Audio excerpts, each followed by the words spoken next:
So friends, I'm going to present my screen. Just give me a moment.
I'm having a little bit of a problem in actually sharing my slide with you. Just please be patient with me. I'm not able to see it in the tabs. Sometimes it happens in Zoom actually.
So can somebody please confirm if the screen is visible?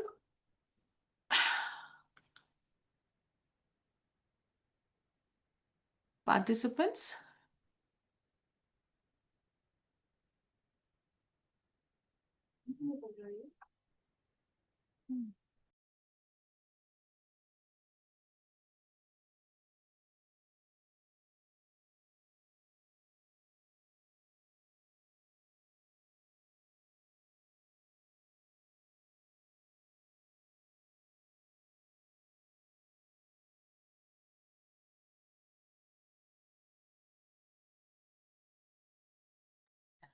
Can you see the screen? Can somebody please confirm if the screen is visible?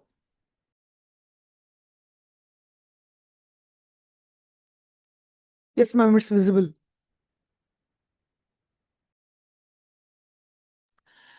All right. Thank you very much. So, friends, as has been discussed, today we will talk about the Indian knowledge systems and the ecological ethics. Now, before we start talking about what is the ecological ethic that has been enshrined in the Indian knowledge system, we will first try to answer the question, what is Indian knowledge system? IKS. So if you have a fair idea of what is IKS, we get these ethics, they have a historical perspective, they have philosophical foundations, and they are all coming from a body of knowledge that refers to practices, philosophies, sciences, arts, technologies, everything that has developed in the Indian subcontinent over thousands of years. Over thousands of years.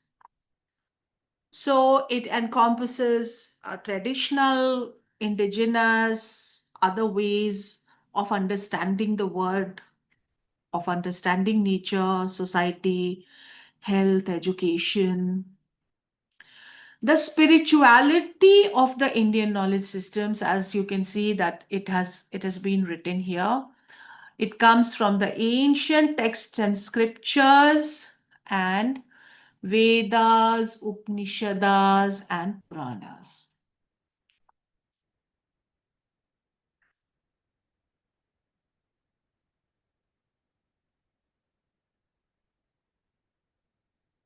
All classical texts. And there have been schools of philosophy in the IKS, like Vedanta, Sankhya, Yoga.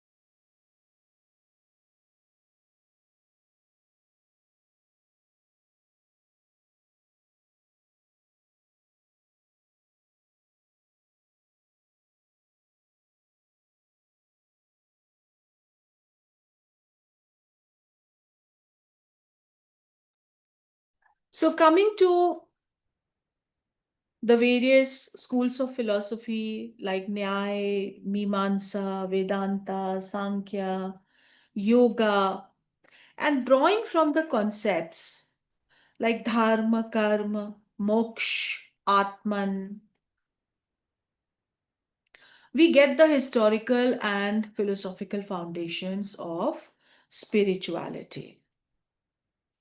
Further, there is the Indian knowledge system in science and mathematics. There is the Indian knowledge system in medicine and health.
So we are talking about the basics and the foundations of the IKS. And in that regard, we know that there are various areas like science and mathematics, like history and philosophy, spirituality. Regarding medicine and health, we know there is Ayurveda, we know there is yoga, and many other holistic health practices. There are classical medical texts like the Charak Samhita and the Sushrut Samhita. In terms of language and grammar, also, you know, the Indian knowledge systems, they depend heavily on Sanskrit and other classical Indian languages, grammar traditions that have been developed by Panini, and also epics like the Mahabharata and the Ramayana. Regarding arts and culture, there is classical music, dance, theater, sculpture, and painting. There are texts like the Natya Shastra on performing arts, like the mm,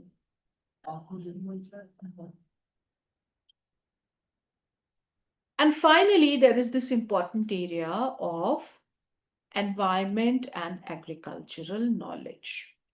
Because those people with whom the Indian knowledge systems had developed like a culture, like a tradition over a very long period of time, were those people who observed their environment very carefully. They drew inferences from that experience and they built a body of knowledge based upon these experiences. So we have traditional water management systems, we have sustainable agricultural practices, and as part of the Indian knowledge systems, we have ecological knowledge also. Now, why we have today incorporated the IKS in the modern education system is because the national education policy promotes the IKS very emphatically. India's intellectual traditions have to be revoked according to the policy. So we need to study these traditions. We need to integrate traditional knowledge with modern disciplines and encourage interdisciplinary research. Preserve and critically evaluate the indigenous knowledge systems. So, in order to preserve cultural and intellectual heritage, we need to provide alternative perspectives on health, education, and sustainability, and encourage innovation by combining traditional wisdom with modern science. And this helps us understand the historical development of knowledge in India. And I have from my own research extracted for you some 8 points as part of which we will be looking at how the IKS promotes such ethics of living, of engaging with the environment, of utilizing natural resources, of coexisting with other species of wild flora and fauna. Such practices that are very useful, very useful for protecting the environment. So, of these 8 principles, first is Vasudhaiv Kutumbakam, second is Ahimsa Parmo Dharma, third is nature worship, pantheism, fourth is sacred groves. Fifth is afforestation. Sixth is the community conserved areas. Seventh is the eco warriors, communities that have been founded on principles of becoming eco warriors. Say, for example, the Bishnois. And finally, there is the Sattvic diet regimen and Mitahara, which is again very useful for the protection of agricultural resources and protection of nature. Actually, sustainability in nature. Now, this IKS, we can also call it, when it comes to ecology, we can also call it dharmic ecology.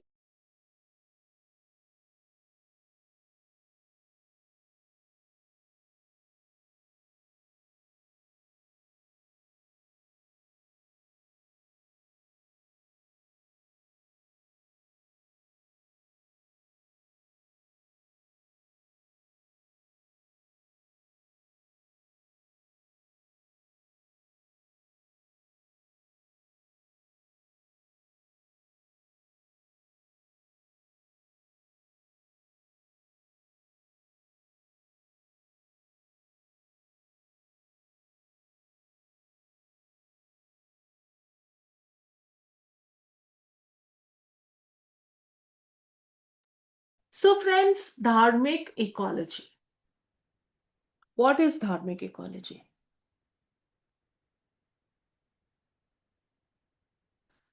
Innate to the Sanskrit classical texts like Vedas, Puranas, and Upanishads, innate in the folk music and folk songs,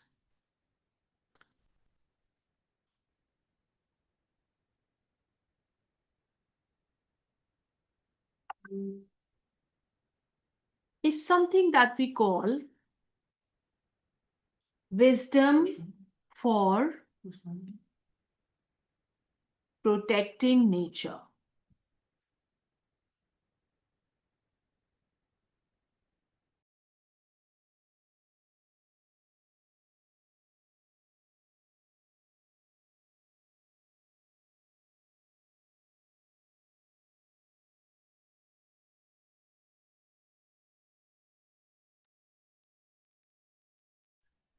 There are principles which help people be motivated for behaving in a responsible manner with the environment. First is Vasudhaiv Kutumbakam. When we consider every biotic and abiotic factor interconnected with the well-being of each other.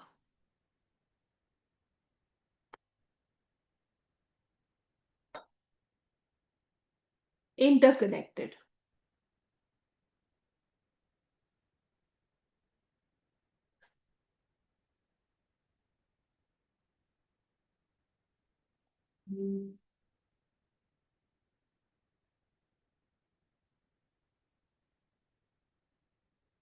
Then we don't harm other species.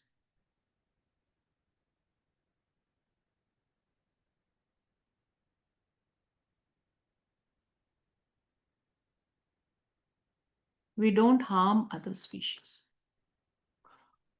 We do not consider, I'm going to show you now two images.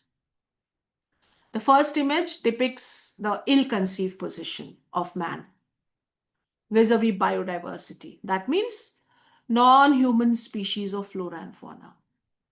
And the present day and time, we are calling it an Anthropocene. So in the Anthropocene, there are two choices. One is to remain on top, and the other is to be on the same plane with everyone else. This image is the ill-conceived notion. This image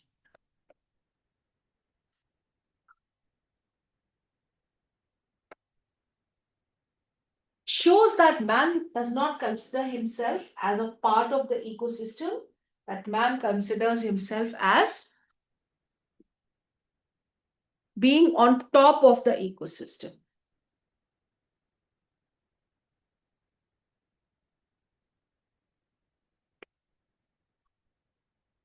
And that's how man is not feeling interconnected with the well-being of every other species. Vasudhaiv Kutumbakam wants us to be like this.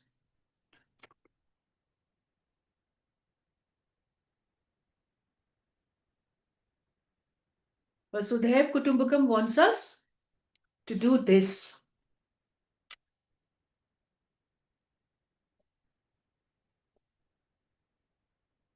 Be on the same plane. Be together. And don't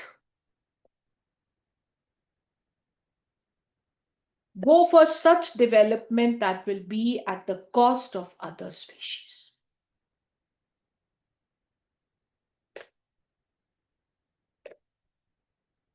Now, harming species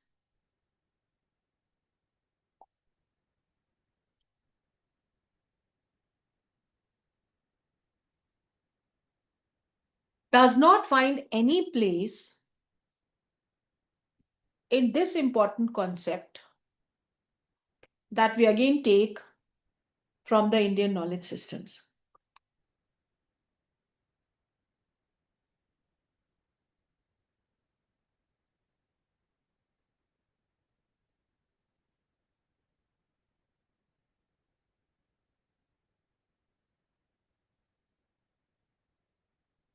Ahimsa.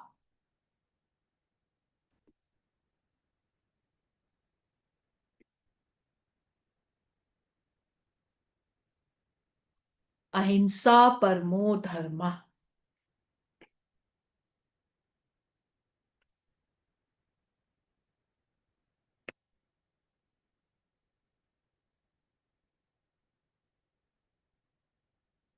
Now, those villagers, tribals,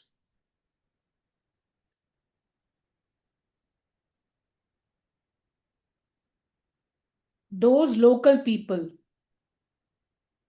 who have lived in forests and jungles around national parks and sanctuaries, who believe in ahimsa parmo dharma,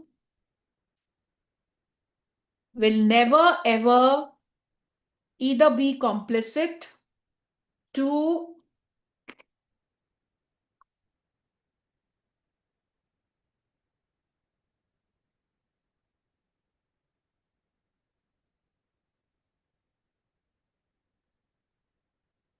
poachers. You know what are poachers? Hunters, game shooters who are doing it illegally.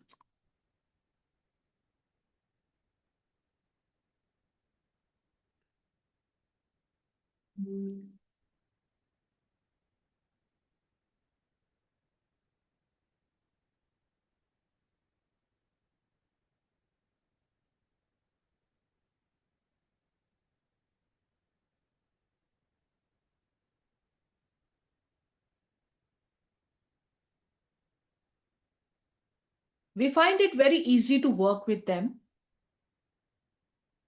because they do not fall prey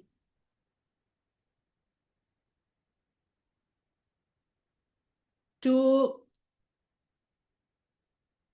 game hunters and shooters who are illegal poachers. And poaching and habitat destruction are the two major causes for species extinction. And if we have to conserve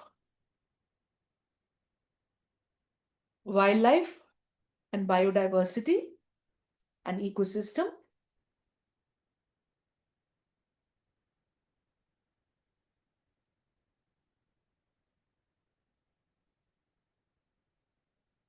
we will have to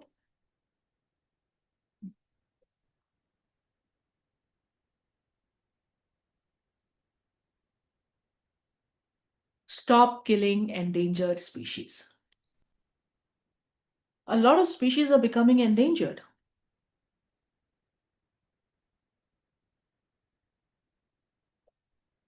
Look at this, friends.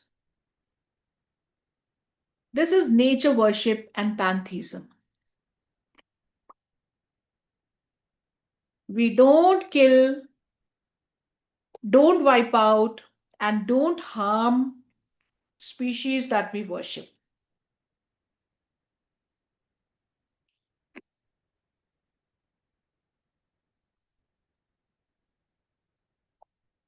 We don't.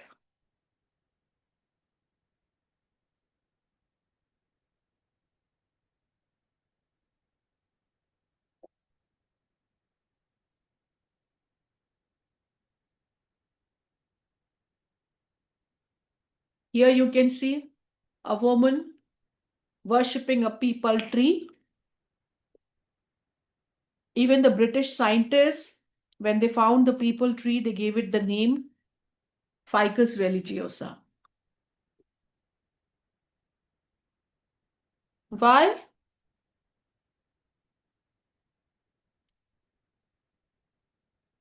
Because Ficus religiosa is a religiously significant species.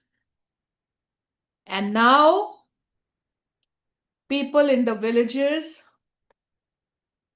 will not cut the peepal tree. They will not cut the Ficus religiosa because they have found a reason to worship the tree. And therefore, the ecological services, ecosystem services that the tree has been giving, they will continue to be provided by the tree. Same with Tulsi. If the Tulsi plant becomes endangered, we will never have to make a new national park or a sanctuary that will be specific to the Tulsi plant. We will never have to make a Tulsi reserve like we have Tiger Reserve, like we have Elephant Reserve, like we have so many reserves.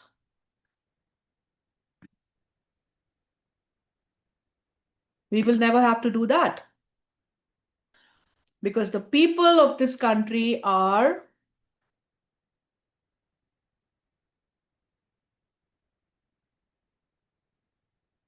giving space to the Tulsi plant in their homes. It is a household plant.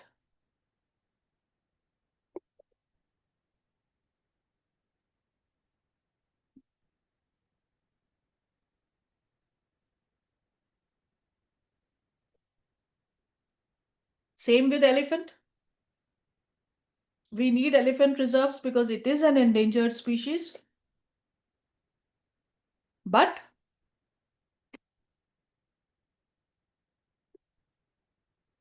this is a reserve where wild elephants need protection.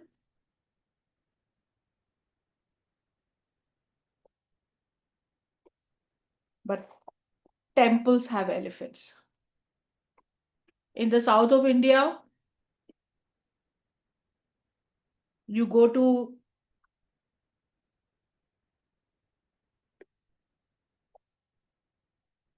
temples, you go to processions of the temples, there will be lots of elephants.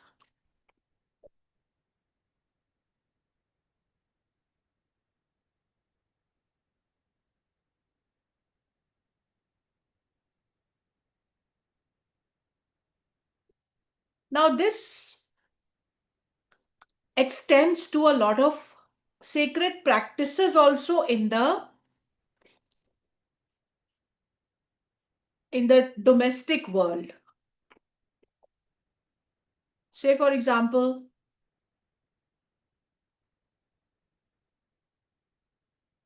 many sacred species are being used in rites and rituals. Yagya, Anushtan, Puja. We are using flowers, we are using grains, and any auspicious occasion like a wedding or a housewarming or a christening, it is incomplete unless and until these rituals are performed. So whatever flower, green, etc.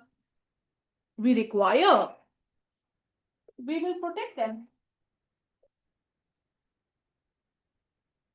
We will protect them because we need them. Say, for example, Kapoor, camphora. It's a plant product. It's one of the productive uses of biodiversity.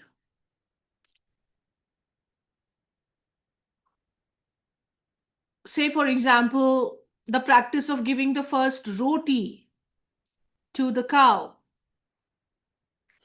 before anyone takes even a morsel of food. Giving space to the tulsi. Here in North India, my friends, they even call it Tulsi Devi and Tulsi Mata. During the winters, when it is really cold, during the cold wave, there is something called, the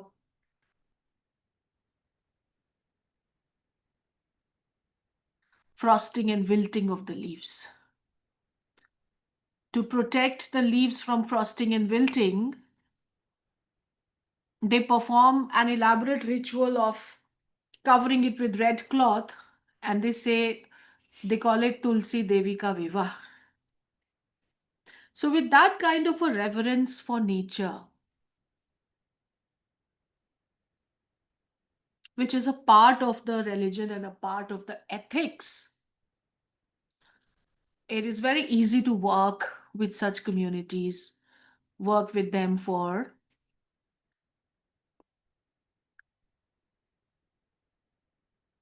protection of nature and maintaining the ecological balance. So, regarding gods and goddesses that are coming from nature, I have given just a few examples. The famous American writer Mark Twain, in his book The Spread of Continents, look at what he says about the 2 million gods that we have in our country. He says about India,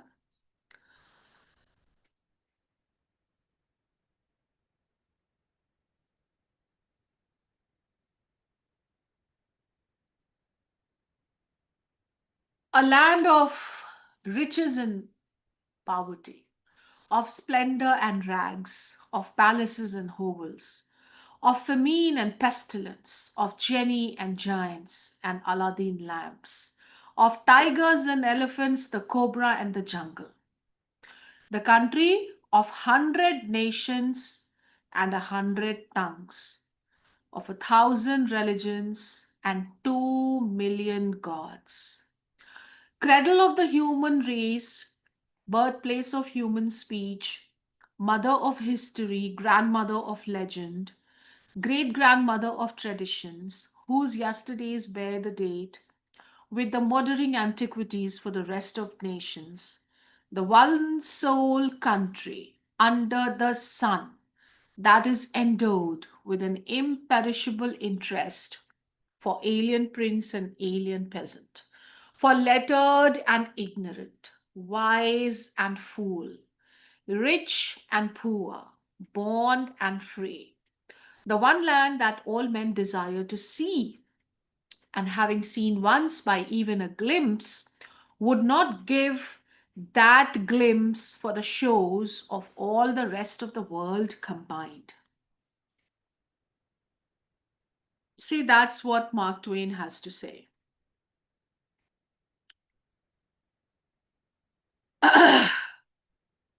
He has written a travel book called Following the Equator. It's a very poetic description of India's extraordinary contrasts, antiquity, diversity, and fascination.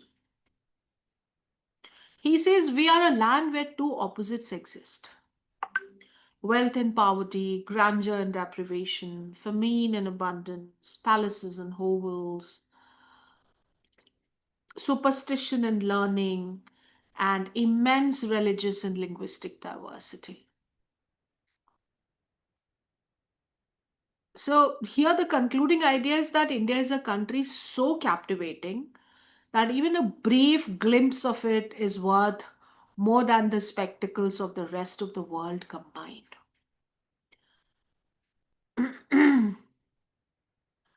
So, 2 million gods, almost 90% of them coming from nature. I believe 100% of them coming from nature. So, a religion that, and that is why we call it dharmic ecology, a religion that comes with the innate philosophy of finding nature to be sacred. And that brings us to our fourth principle, and that is the principle of sacred groves. A forest, a woodlot, a hill, a mountain, a certain rock formation, a pond, a river, a stream, or a place where there is a pond and a little forest and where a river also flows, a beautiful interplay of them all, which is virgin so far,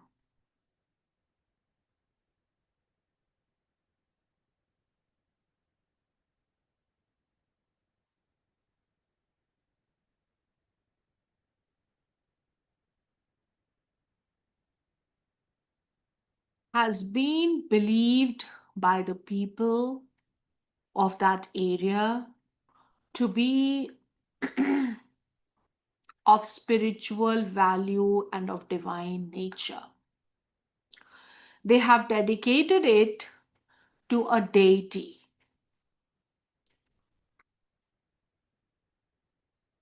to a god or a goddess. And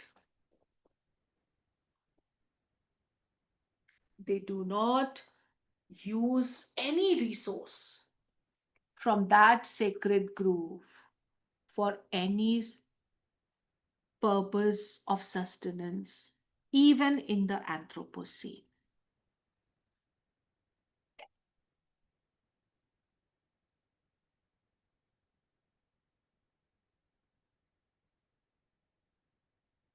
Now, these are forests that had been discovered by the earliest forester of this country, the great Dietrich Brandes.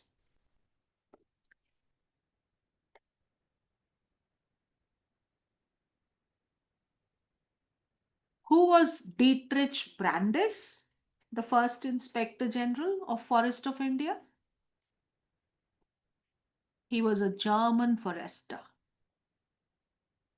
He stayed in India for a very long time. And we call him as the father of modern scientific forestry in British India.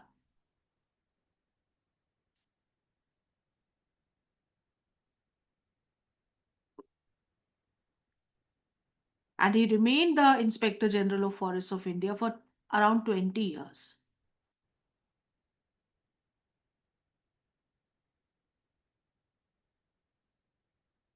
Even today, if you go to the FRI,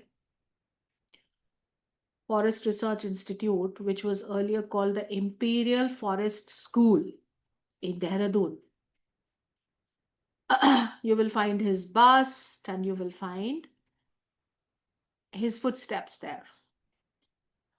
Because it was he who started a systematic approach for, surveying forests, making inventories, having forest working plans, regulating timber extraction, forest conservation and regeneration, training professional foresters, and establishing a structured forest administration.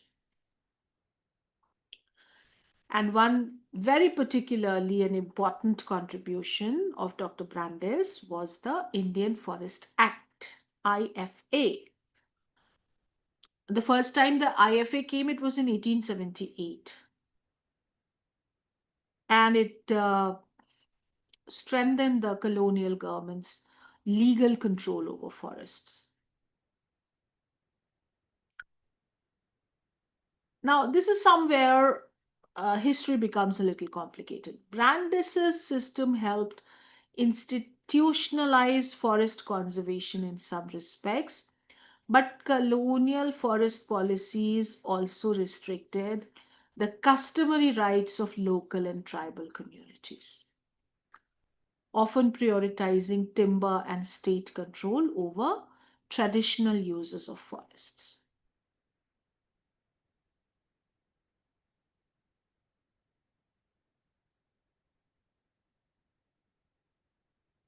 So he found the sacred groves, and he said that very little has been published regarding sacred groves in India.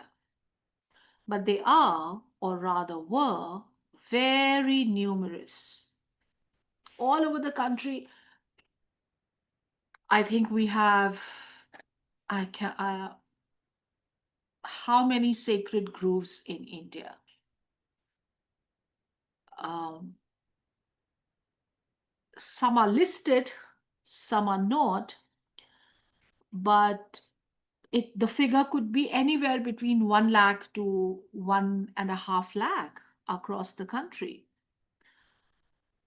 Mostly they are in the Western Ghats, Northeast India.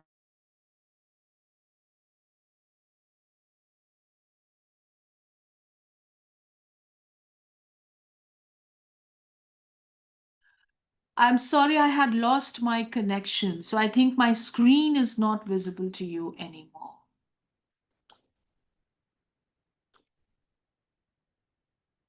Yeah, is the screen back, dear friends? Yes, madam, it's visible. Thank you so much. So that's about the sacred groves. And next is afforestation, about which we learn so much from the classical Sanskrit texts, like we earlier mentioned, the Vedas, the Upanishads, and the Puranas. I'm giving you just one example. There are many more. Many more Sanskrit shlokas that inspire, motivate, and establish the importance of planting trees. Not just planting trees, what we do these days. Huh? Vriksharopan, we have big ceremonies. Some big officer, dignitary will come.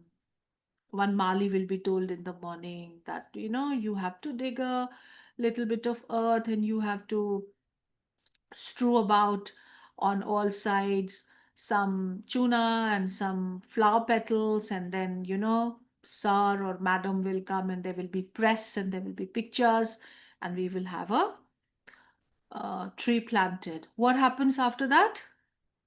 Nobody knows. No sir or madam will come back to look at what has happened to that tree.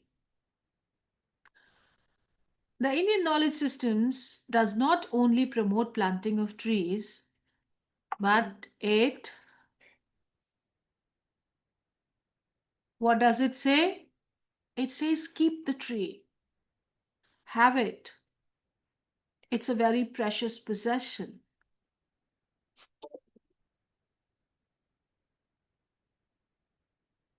Ankit ji is calling me. Is something wrong with I think the session is going on well and it's in progress. Just let me see what is he saying.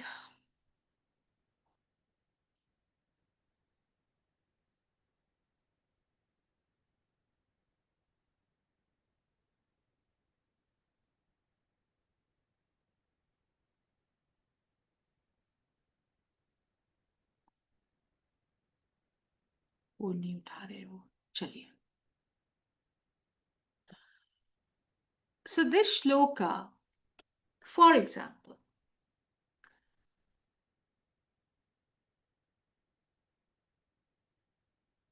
what does it say? दशकूप समावापी दशवापी समोहृदः दशहृद समः पुत्रो दशपुत्र समो द्रुमः.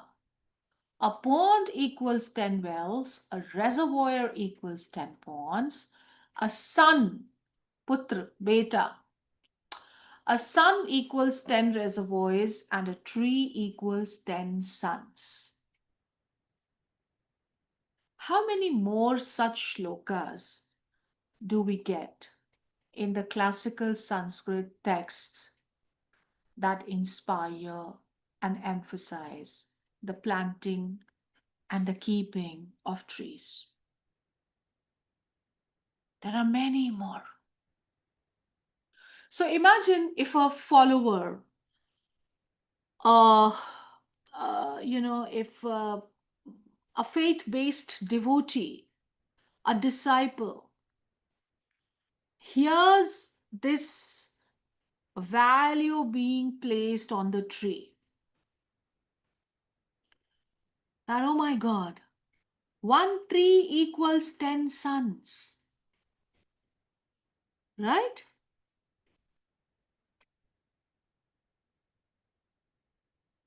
All that is fine. 10 wells are equal to one step well, 10 step wells are equal to one lake, 10 lakes are equal to one sun, and 10 suns equal one tree.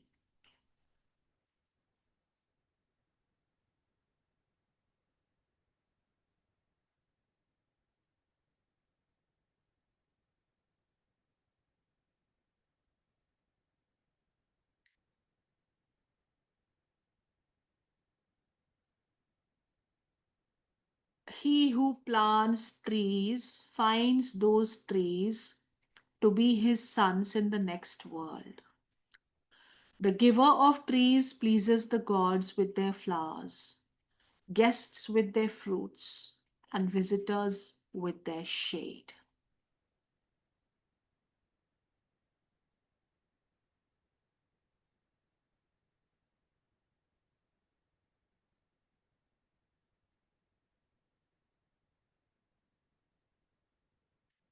And I'm sure all of you would have heard about that Sanskrit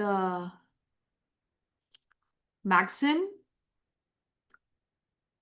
परोपकाराय फलन्ति वृक्षाः परोपकाराय बहन्ति नद्यः Nadya, परोपकार दुहन्ति गावः Gava. परोपकारार्थमिदं हाँ, शरीरम्.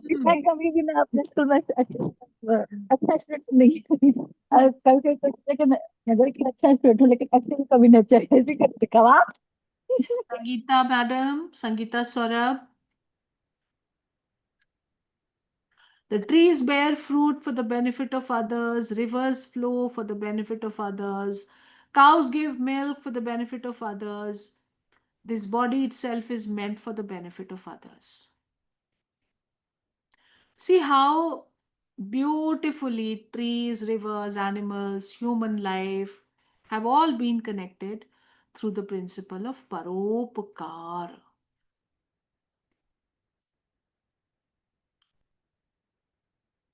There's another striking verse which says, trees stand themselves in the heat while providing shade to others. Their fruits too are for the benefit of others. Indeed, trees are like noble persons.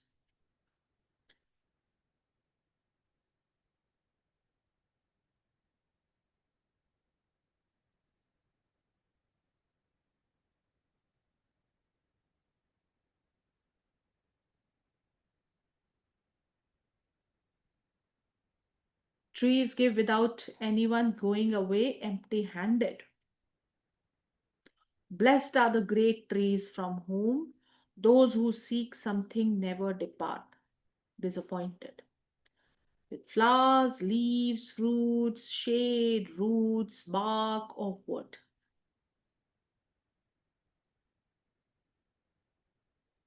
So, the planting of a tree becomes a religious act. An entire chapter in the Matsya Purana is devoted specifically to the procedure and merit of planting trees.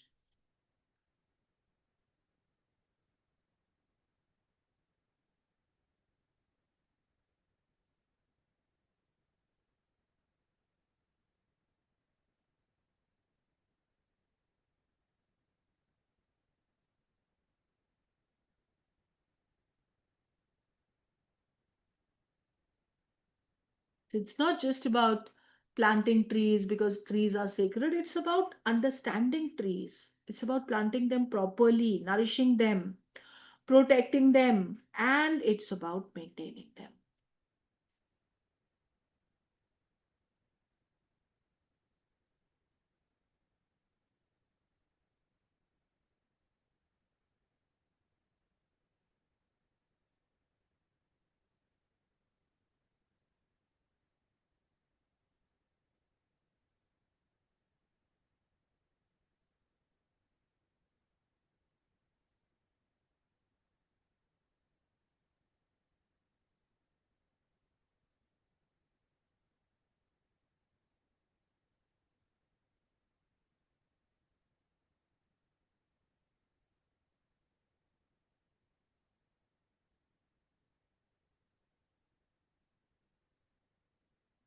Great. Next is our community conserved areas. Slightly different from the sacred groves. Slightly different. Talking to a group of teachers from the state of Maharashtra, it is all the more pertinent that we have a discussion on community conserved areas because the first community conserved area was registered and put on record from your state. The village of Mendhalekha in the Gadchiroli district is our first community conserved area. Now, every community conserved area has a different story. The rule of the game is that these are areas of natural wealth. These are areas where human use has not been alienated, but destructive development of nature is resisted by the community itself. So the traditional rights of people to draw the resources and use them are maintained. Okay? However, the people themselves actively participate in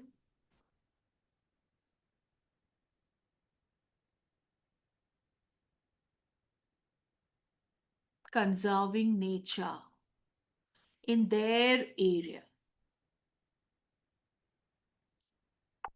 So we have a lot of community conserved areas. This has now actually become a category of conservation. So far, as per the Wildlife Protection Act, we have 4 categories of conservation that are recognized by the Indian judiciary, by the Indian Parliament. They happen to be number 1, national park, number 2, sanctuary, number 3, community conserved areas, and number 4, conservation reserves. The list is very, very dynamic.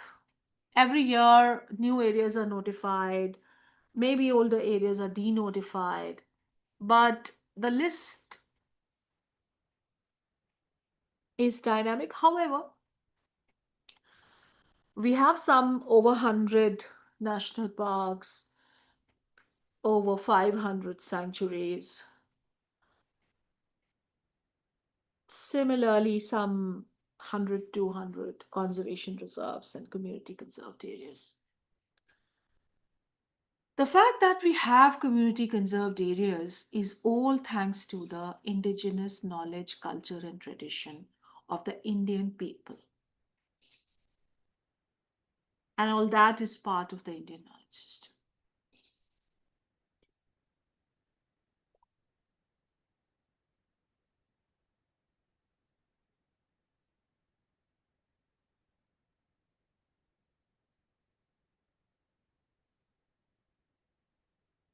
So, if you want to know more about the Gadchiroli district in Maharashtra, the Bendalekha village and forest, you must try it.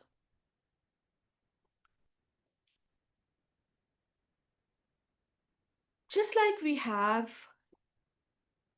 areas that are protected by people, we also have people who will protect nature in any area. Are you getting me? Wherever they go. And a very fine example for the same is that of the Bishnoi people. They were founded by Sri Guru Jambeshwar, who lived in the 15th, 16th century and who gave 29 niyamas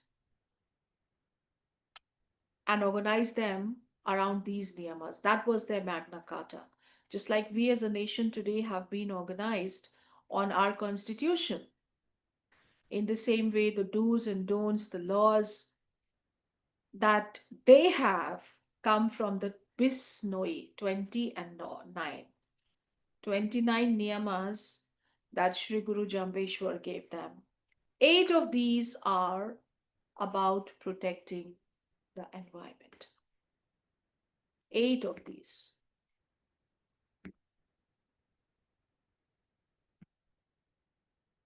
They don't wear blue clothes because the dye for blue clothes is obtained by damaging a large number of shrubs. They give special patronage to the black buck, the antelope cervicapra. So much so that the Bishnoi women, they even let the black buck fawn suckle upon them for milk if the mother deer, the doe, has died after delivering them. The beautiful videos of a Bishnoi woman sitting on a chula, mud earthen stove, making rotis, and as a black buck fawn comes, she shoves up her mouth a feeder bottle with milk. Hmm? So they are a people who will not even collect firewood by burning insects. They don't cut trees. Cutting trees is banned. And they had this wisdom 500 years back. They lived around, they were founded and established in the 15th, 16th century. And that's who they are even today. The Bishnoi. You can, if you want to know more about them, there is a lot that you can know about them. Okay? And last but not the least, friends, is the Sattvic diet regimen and Mitahara. Okay? When we eat less and when we eat only local and seasonal,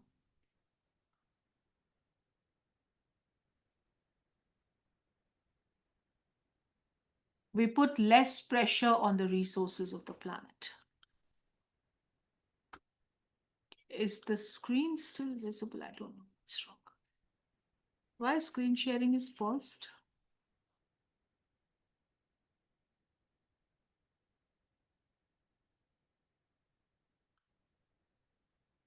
I think it's back now.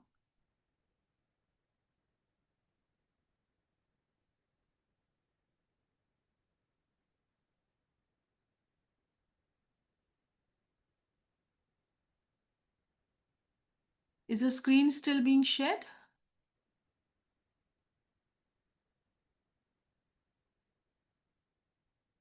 Yes, ma'am. Okay. I can't see the screen though now. I don't know what's wrong.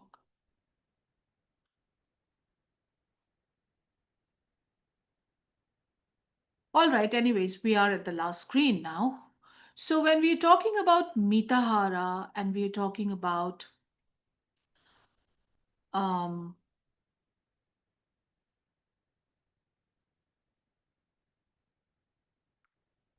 there it is. Okay. The Sattvic diet regimen, we are talking about that practice of the Indian knowledge systems which promotes moderation in eating, which promotes seasonal fruits, seasonal nuts, seeds, oils, vegetables, whatever. And where the essential nature of food is vital, clean, conscious, true, honest, and wise food. Now, if I had the time, actually, I could, give you an entire new lecture on Mitahara and the Sattvic diet regimen, which is about sustainability food and which is about planetary food.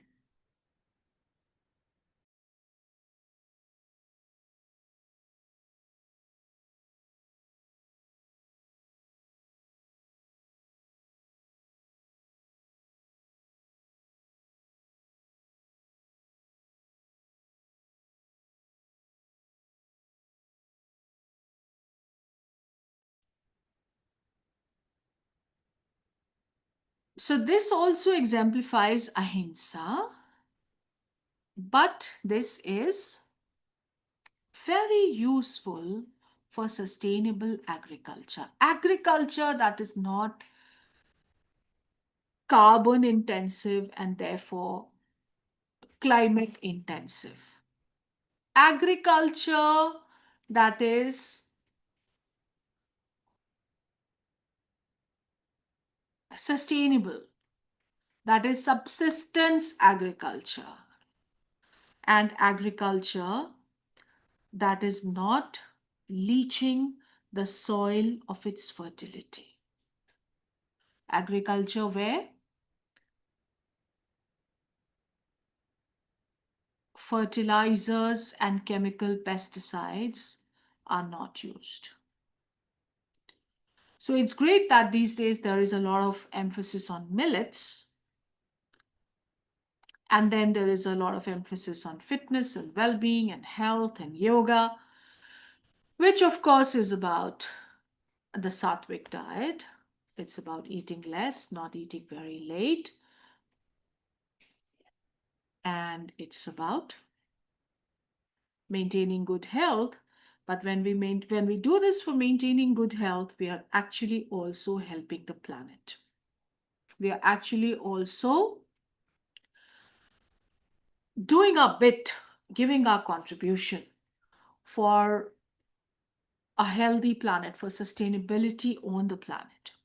So, with these 8 principles that we have just discussed, friends, I will not say that these are comprehensive or these are exhaustive. I'm sure researchers and thinkers and people like you, academics, may be having some more points, some more conclusions, inferences, some more results that you have drawn from your research about the ecological significance of the ethics in the Indian knowledge systems.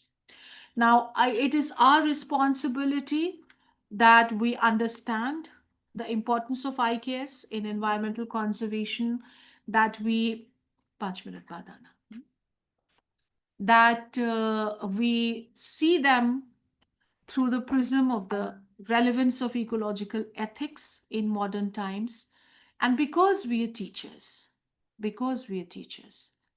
on the one hand, we can encourage sustainable living practices, and on the other, we can engage with research as well as teaching when it comes to promoting awareness and education on the IKS. So, with that, I come to an end of my session with you. I will stop sharing here, and we still have 4-5 minutes. So if some of you have any questions, any queries, any observations, any add-ons that you may like to discuss with me, I will be very happy to. Thank you, ma'am. Thank you so much. Thank Participants, you. we will take the couple of questions. If you have any kind of questions or the queries, you can directly ask to Professor Abbasi, ma'am. Please, that will be really appreciable. Or rather than the question queries, you can also having some information with regards to this IKS, you can please add here. Your observation is also appreciable. Please, anyone. Yes, yes.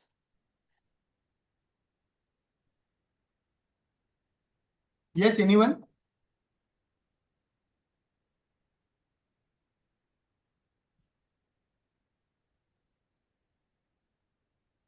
Anyone has any questions or the queries?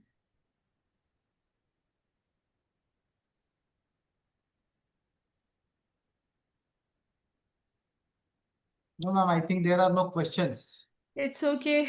आपने call किया था, कोई problem थी क्या? हम just actually मैं कोई दूसरे को कॉल कर रहा था और वो आपको लग गया क्योंकि अभी साइमल्टेनियसली पीएचडी के प्रोग्राम सभी सब साइमल्टेनियसली शुरू है. So I was calling for one another expert in the program, so by mistake that was that. No problem. Thank you ma'am. So shall we conclude ma'am, if you could permit? Yes, yes, please conclude. If the participants don't have any question, then we can conclude.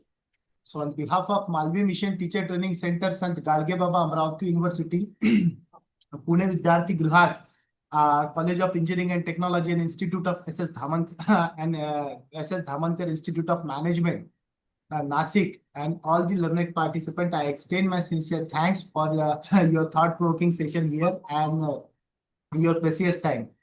Because we know we know that being the director of this Malvi Mission Teacher Training Center, you are continuously busy with the assignment and this faculty pre-scheduled assignment and the other faculty development program. But rather than you have provided your precious time and such a wonderful session towards the integration of this IKS in the environmental conservation ethics. So we are really thankful to you, ma'am, and definitely we will try to inculcate your inputs towards the implementation of this IKS as well as this national education policy. So I once again extend my sincere thanks to you, and with the kind consent of Professor Abbasi, ma'am, I would like to declare that this particular session will be over here. Thank you, ma'am. Thank you so much. Thank you. Thank you so much.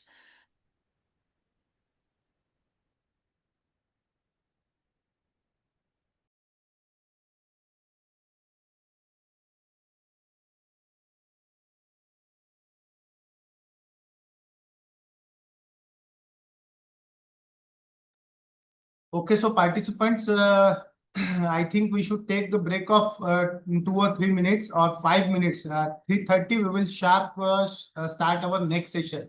But before starting the session, it has been found that most of the participants are not interactive, and most of the participants have put their cameras off. So ये orientation है, orientation on sensitization program, and it is expected from the participant that they should interact with the resource person. And the next session, whatever we are maybe going to conduct, friends, see, as these Malvi Mission teacher training programs are the credit programs, and the faculty, those who have attending these programs, they have get the credit. Okay. So I will request all the participants, please join with your video switch on mode and interact with the resource person. The next session that we are going to conduct with the help of Professor Dubey sir, that will be really highly interactive, and without starting your video, the sessions will not be continued. So I will request all the participants, whenever you are joining the session, please switch on your video.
Hello, Professor Dubey sir, namaste.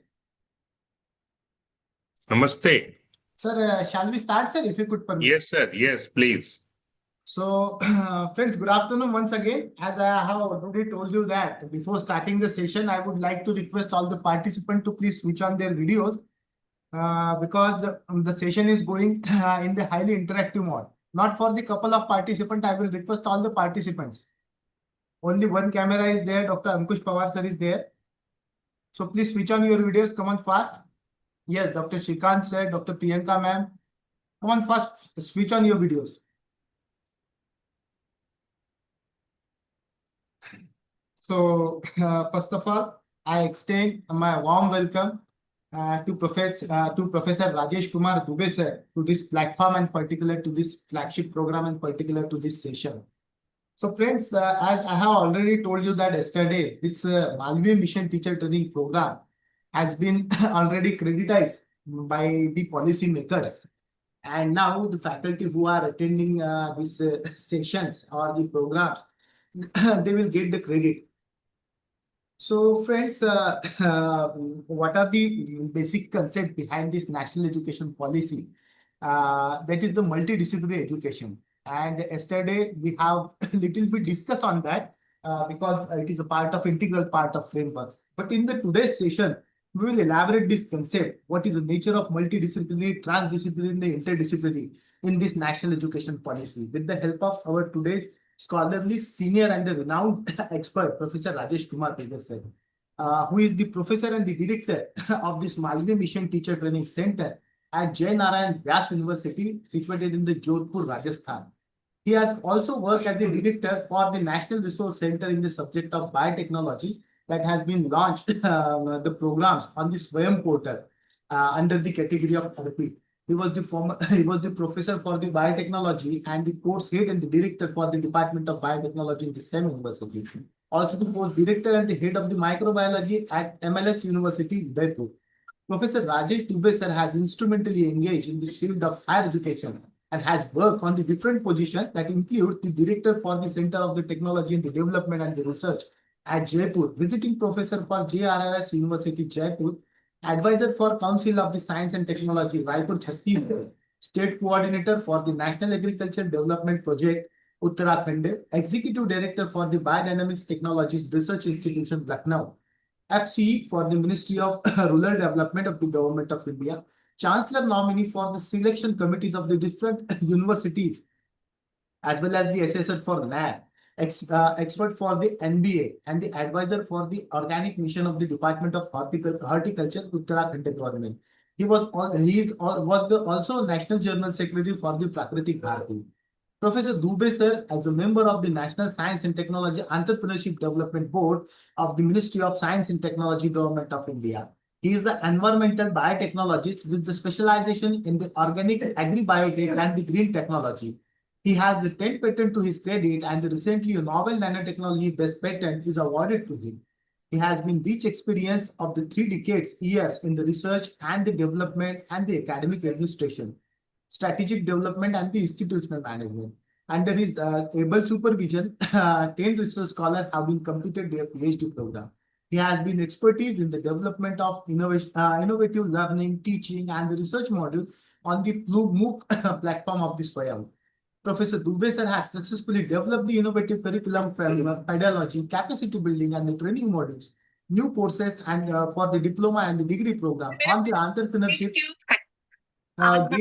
green technology-based skill development program, organic certification, plant protection, etc. for the sharp trees and the different institutions and the universities. He has successfully implemented more than 22 nature-based livelihood development projects and has delivered more than thousands of invited talks and has participated more than the thousands of conferences, seminars, and the symposia at the national and the international level. To his credit, there are more than 300 research publications that has been nationally and internationally recognized, as well as the 35 of books and the 75 of book chapters. He has been received for his generous contribution. He has been received the 35 awards of the international and the national level and have been represented more than 145 countries in the academics, research and the development and the administration. He is the member of the more than 50 international and the national professional association with the research journal. So far, he has coordinated more than 200 orientation programs, faculty induction programs, refresher program, and FDPs, and 150 webinars supported by the UGC and the different departments of the ministry. He is the member of member editorial board of more than 20 international and the national journals that includes the Vidya Bharati, Shikshan, Evam, Shodha Pratishthan. So friends, this is a brief introduction with regard to Professor Rajesh Dubey sir. And today he will going to interact with us on the very important concept that is the holistic and multidisciplinary education, which is the foremost component of this national education policy. So sir, without taking too much time, I once again extend my warm welcome on behalf of all these students gathering here. And now may I request you to please start with your session. Sir, please. Thank you, Ankit. Thank you so much. Ankit, you actually read my full citation. That much is not required, Ankit. I think a small introduction is sufficient. I also welcome all the participants on behalf of UGC, MMTTC, Sant Baba Gargar University, Amravati. Some have joined us in video mode. I request all the participants to join the video mode. Yes.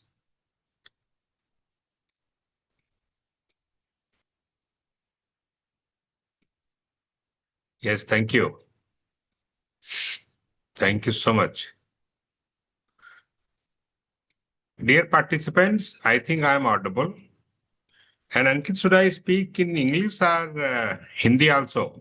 Sir, Hindi and English, it is very convenient for us because Okay, all the faculties from the this professional institution, management and the engineering, sir. Okay. Thank you, Ankit.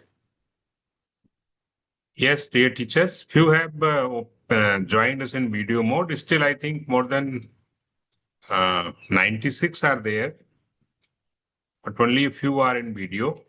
Dear teachers, can you switch on your videos?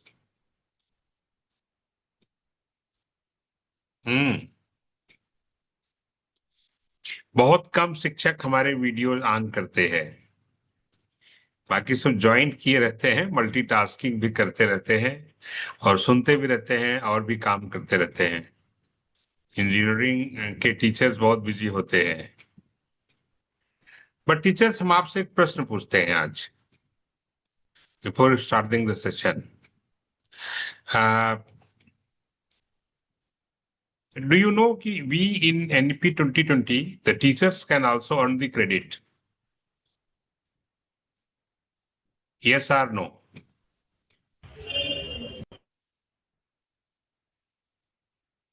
Yes, anybody want to speak? Please unmute your mic. You can raise your hand also. Yes, sir. Teacher can also earn the credit, sir. Then, sir, Srikanth, what is one credit? With the help of NPTEL and the UGC, which has conducted the credit courses, from them they can earn the credit, sir. Srikanth, Yes, what sir. is your discipline? I'm from engineering background, mechanical engineering, sir. Mechanical engineer. Yeah. Srikanth, what is one credit? One To a credit. teacher. Yeah, one credit equal to it means it's having a 15 contacts hour in a semester, sir. That is for student or teacher?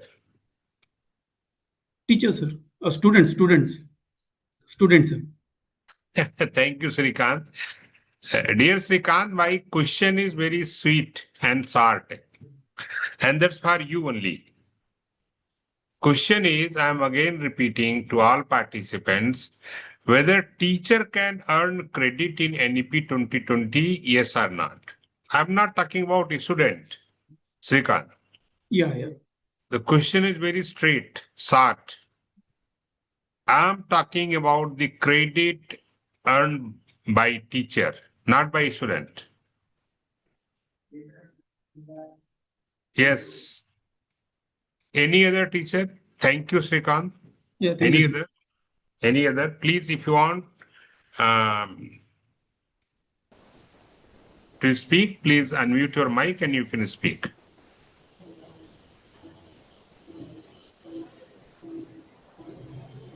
credit by teacher? Yes, Vijay?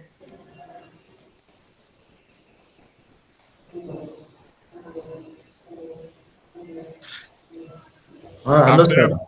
Yes, you are understanding my question? Yeah, I understood, sir. Hmm. Sir, in this NEP 2020,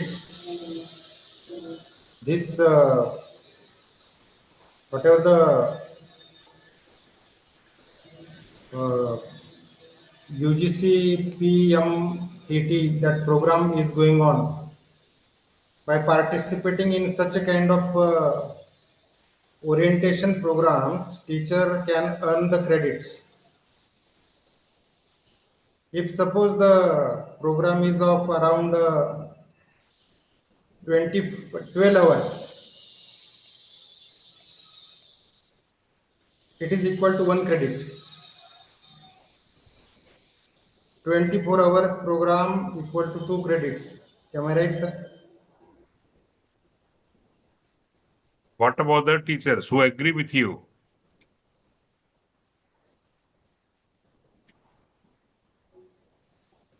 Yes, Vijay?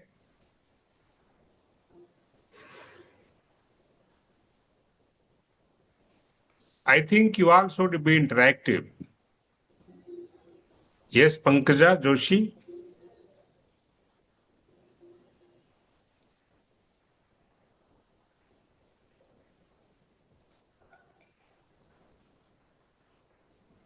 Am I audible to you all? Yes, sir, you are audible. Vijay is saying we can earn credit and 1 credit is how many hours? 12 hours. 12 hours. I mean to say 24 hours is equal to 2 credits. So Vijay, have you earned the credit? Not yet, sir.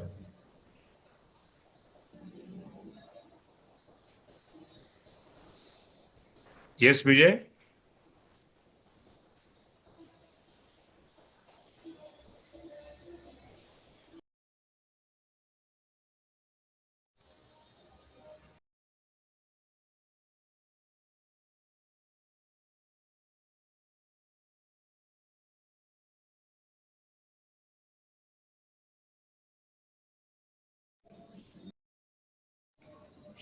Sir, kindly unmute. Yes, Priyanka Sonamane.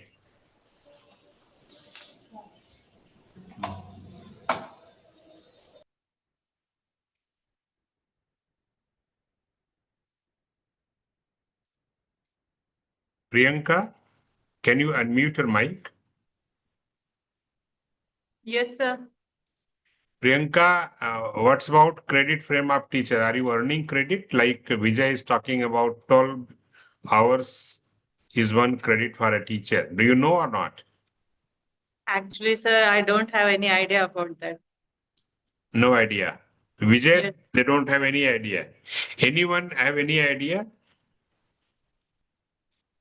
Any teacher have any idea about credit frame of NEP 2020?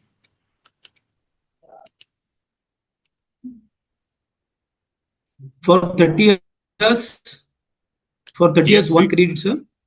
What? For 30 years, 1 credit.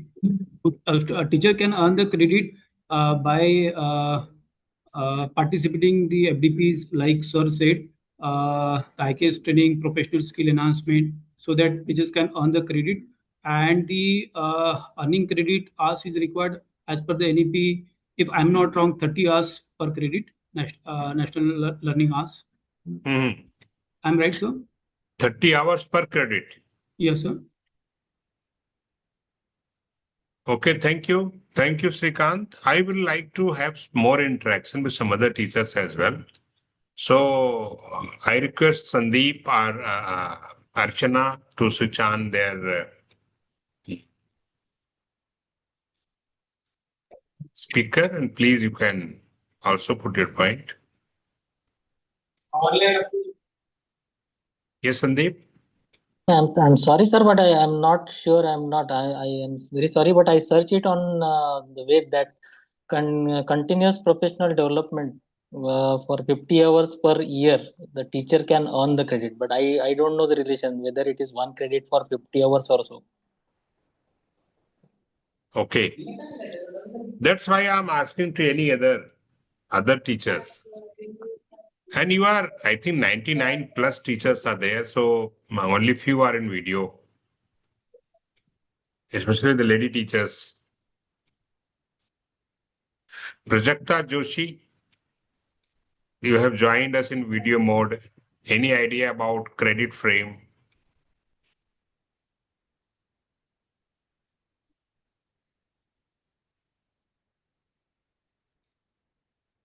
I think some problem is there. Two people are working.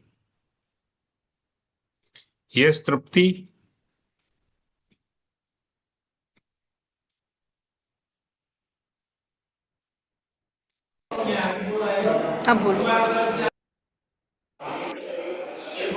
Sir I think 36 hours के लिए 3 credit होता है as per my knowledge if I am not wrong So what is 1 credit? 1 credit for 12 hours. Okay. 12 hours, 1 credit for teachers. So any one of you, आप में से जितने teachers हैं यहाँ, आप में से कोई क्रेडिट अर्न कर रहे हैं अभी?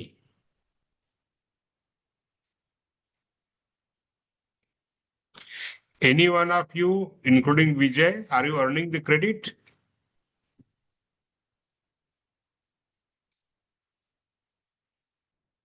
Yes, Vijay, am I audible to you?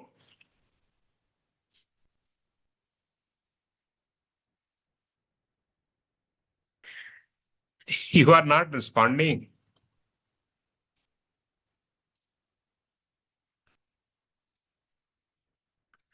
You are not responding and neither speaking.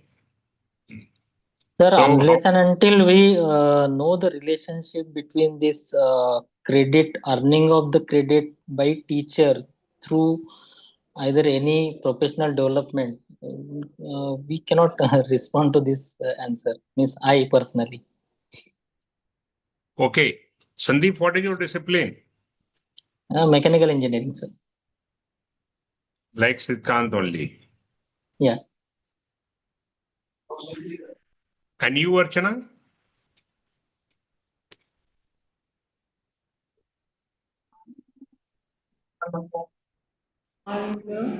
For 2 certification.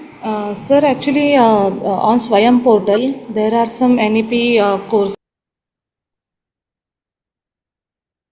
You are, please, you are muted. Yes sir, hello, am I audible Yes. sir? Yeah, now audible. Sir, from Swayam portal we have some NEP programs, so from there we can earn credits.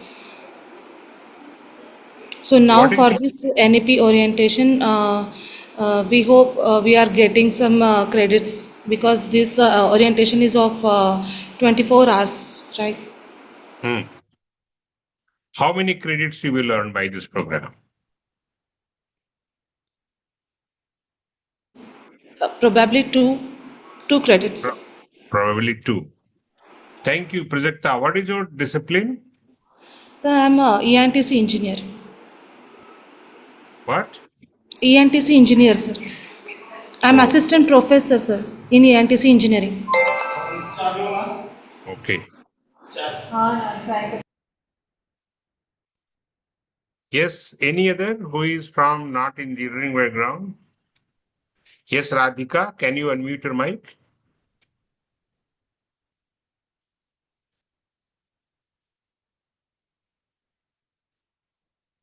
Yes, Radhika. Yes, sir. Any information, any update to you about credit by teacher? No idea, sir, actually. I searched Mhm. on it. You are searching.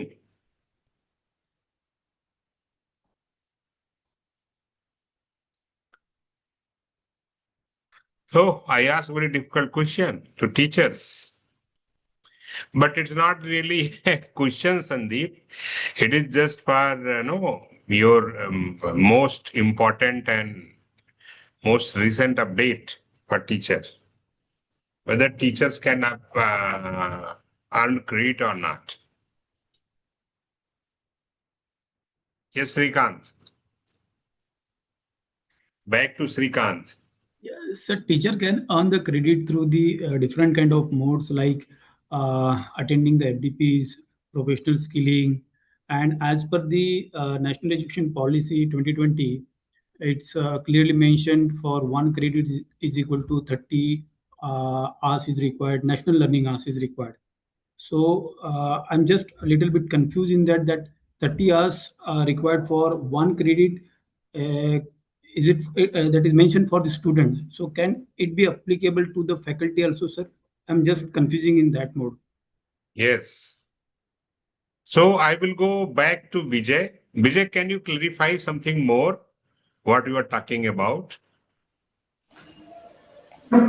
Sir, as Srikanth sir is saying 30 hours, I think 30 hours it is applicable to the students, what we call it as the LTP. Recently, I submitted a NBA SAR. In that, these terminologies were explained. Okay. So to earn the credits to the teacher, there are various mechanisms like teacher can do the courses from Swayam portal. Now this Madan Mohan Malviya under this scheme by the UGC. I am attending this online 1 week FDP. If I complete this FDP successfully, then I will get the credits. Good. Right here, I told that if the course is of 12 hours, then the teacher is eligible for 1 credit. If it is a 24-hour course, then teacher will be eligible for 2 credits. If suppose a teacher complete the certification from Swayam portal, then it is how much week course it is. Based on that, course will be assigned to that particular teacher. Good. Thank you. So what is conclusion, Sandeep?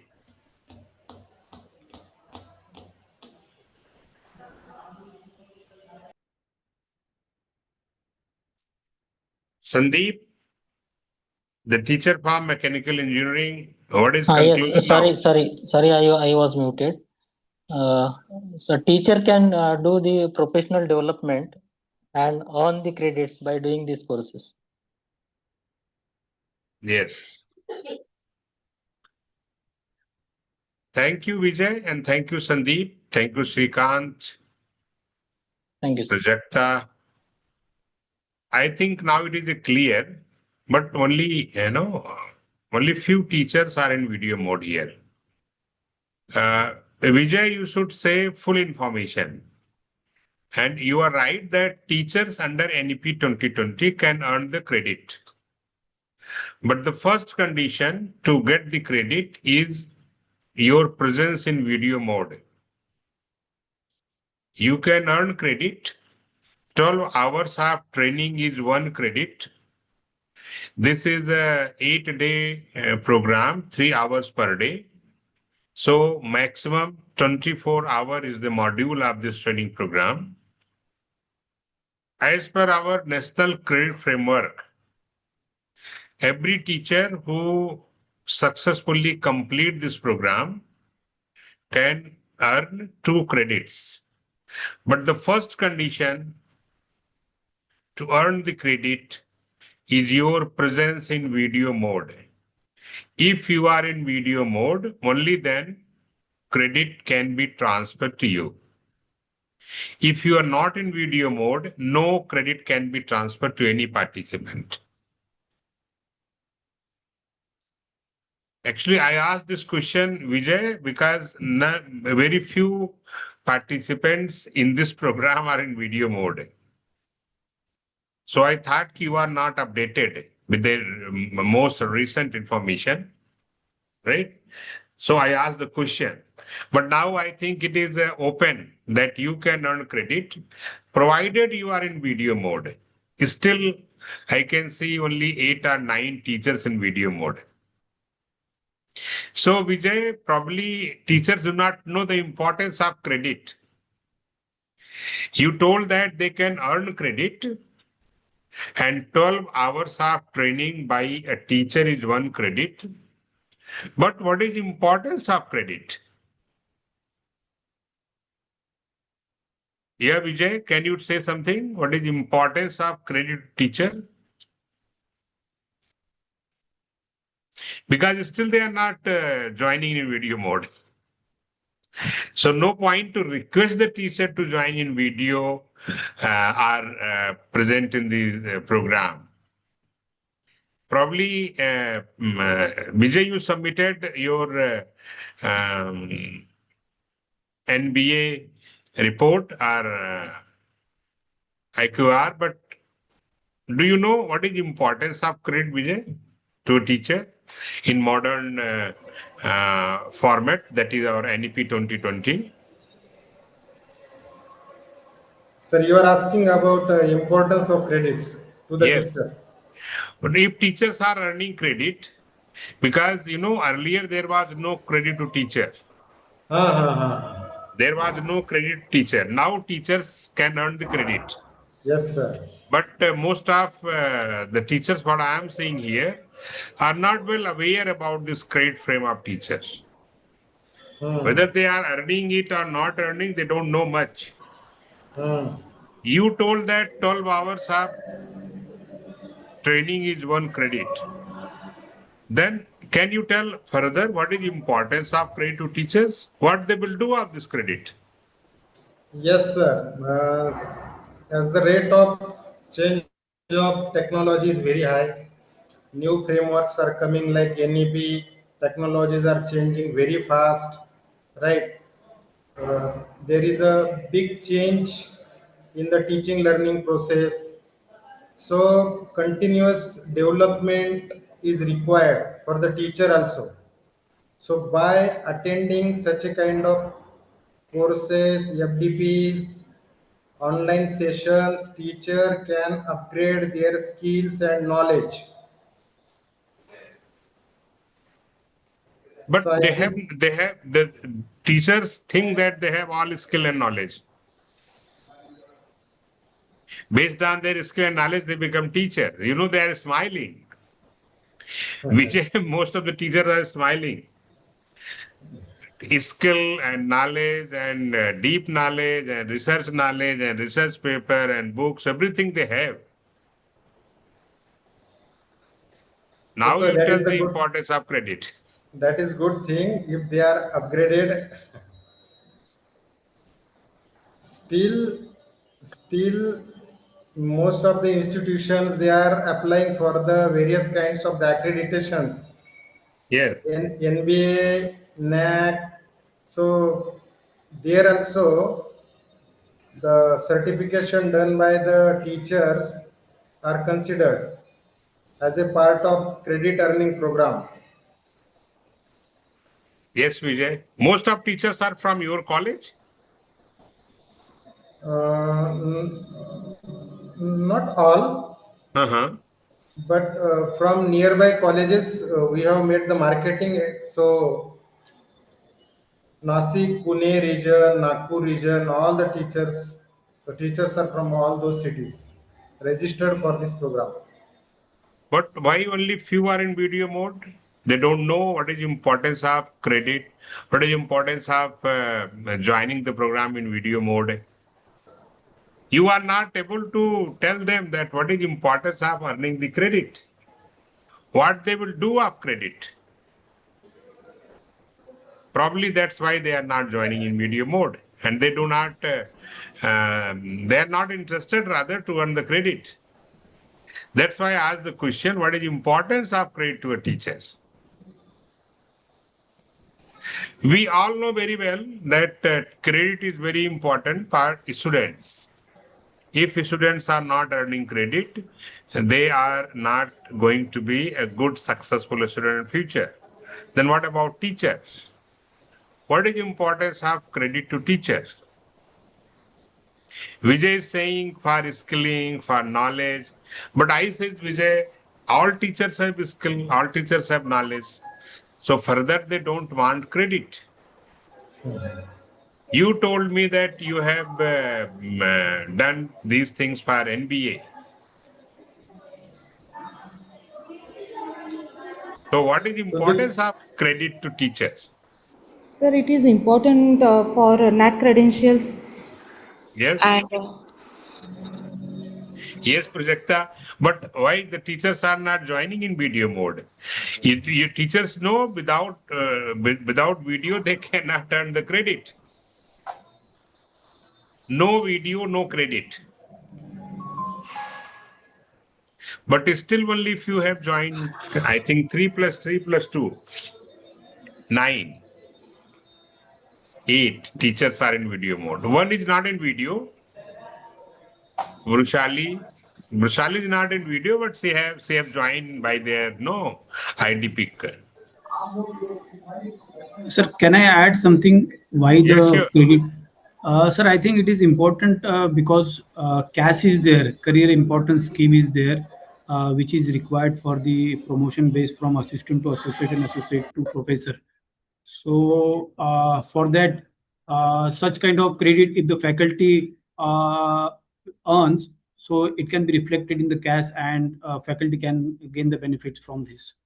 I tell you, thank you so much. Actually, this all is probabilities, and everybody is talking about probabilities, but I tell you the truth.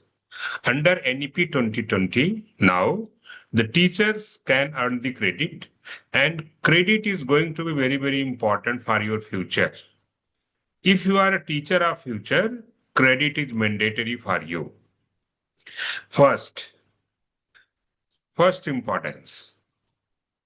In NEP 2020, we have a platform like ANREF. I think you all know very well. Anusandhan National Research Foundation. Anusandhan National Research Foundation, earlier we all know Science and Engineering Research Board, SCRB. SCRB is upgraded to ANREF, and they have the fund of 50,000 crores. 50,000 crores fund under ANREF. As soon this AICTE, under which your institution is there, and then UGC, and NCTE is going to be unified, merged, In new normal, some new institution like HECI is proposed, Higher Education Commission of India. That platform is going to be 100% digital in terms of teacher assessment and evaluations, right? Under Digital India program, if you want to apply for a project proposal, you will get project only based upon the credit score you earned. No credit, no project very soon, right? So for your personal growth, for your professional development, and for your career progression, credit score is going to be most important for teacher of future. No credit, you see, no project. So if you want to grow in future like a good teacher, a good researcher, you want some projects, then credit score is very, very important. Earn credit score as much as possible, right? That is one.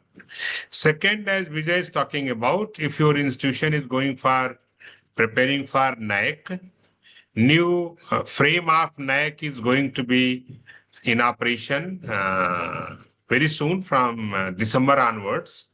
December 2026. NEP is going to be 100% data driven and credit score based. No credit to teacher, not a good score in NEP, right? And as Vijay already told that in NBA, he submitted credit frame based data to NBA. Not only NBA, Vijay, even NIRF. NIRF is going to do ranking of departments based upon the credit earned by teachers. So in all format of ranking, accreditation, your projectization, your personal growth, your personal professional development, everything is going to be linked by credit. That is importance of credit to a teacher. So dear teachers, if you really want to be a teacher of future, earn credit. And how you will earn credit? We discussed. Where you will deposit this credit?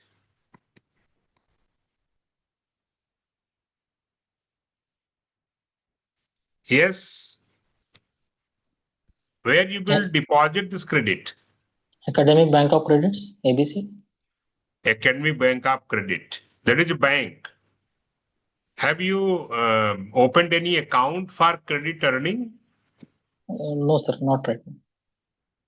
Yes, Gauri. Gauri is the teacher I can see on the screen. She is moving from here to there.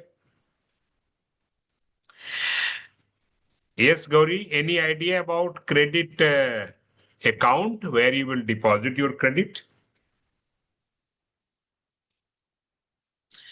Why I don't understand the truth. Why you teachers are not so no, you are a good teacher of engineering and professional disciplines, but why you are not taking this program of NEP orientation and sensitization by your presence, by be active learner or active listener or active participant? It's beyond my imagination. And over to that, you are not switching in the videos.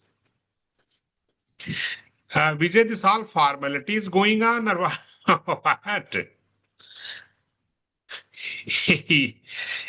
The organizers have not updated you that you should join the program actively and all these things? Or something different is going on? Sir, most of them join from desktop. Might be they are not having the camera. But in beginning there was 9 or 10, now it is 5. So how this camera is gone in 5 minutes? Anyway. No. All are Anyway, attentive, attending. yeah. They are listening you properly. But the problem Actually, that is may not be, my problem. That is not my problem. My problem is only if you understand these things, because, NEP 2020 multidisciplinary is a very new flagship program for all teachers. Anyway. So one thing is clear, and that teachers can earn the credit and they can deposit that credit in the bank, what Sandeep Patil is talking about. There is a bank by name of Academic Bank of Credit. And in that Academic Bank of Credit, you can open your account. Do you know the name of account, Sandeep? Yes, sir. Do you know in that bank, what you are talking about, Academic Bank of Credit, there is an account where you can deposit your credit. Yes, it is digitally opened, DigiLocker, through DigiLocker. Mm-hmm. And the degree awarding agency or university or institution, they are depositing this credits which are earned by the students, so that they can see the credits and credit can be transferred. No, Sandeep, we are not Yes. talking about credit frame of student. Okay. We are talking about credit frame of teachers. No, sir. I am not aware about it. Okay. So teachers can get the credit, and credit is very, very important, not for your personal, but for your institutional development as well. So credit is going to be most important thing for future. I think if your personal development, if your institutional development is linked to credit, still you people are not switching the videos and really working on how to be a good teacher for future. Right? Anyway, you all can Google abc.gov.in, right? Sandeep? Then Yes, you sir. can, then you can open your account. That is called APAR account, APAAR, Automated Permanent Academic Account Registry. In that APAR account, Srikanth, that will be 12 digits account called One Teacher, One Nation account. In that account, you can deposit the credit, but credit you cannot earn without joining in video mode. No UGC, no director is going to transfer the credit to you. Take it granted. You can get a certificate of participation based upon the assessment we do, but no director will transfer credit to you if you are not in video mode. That is one. If you are joining in video mode, only then you can actually after the program, you should understand the process. After the program is over, you have to send a mail. You have to send a mail to UGC or the director of the center. And you know, Professor Atiq Mohammed is a smart director. He's also from CSE.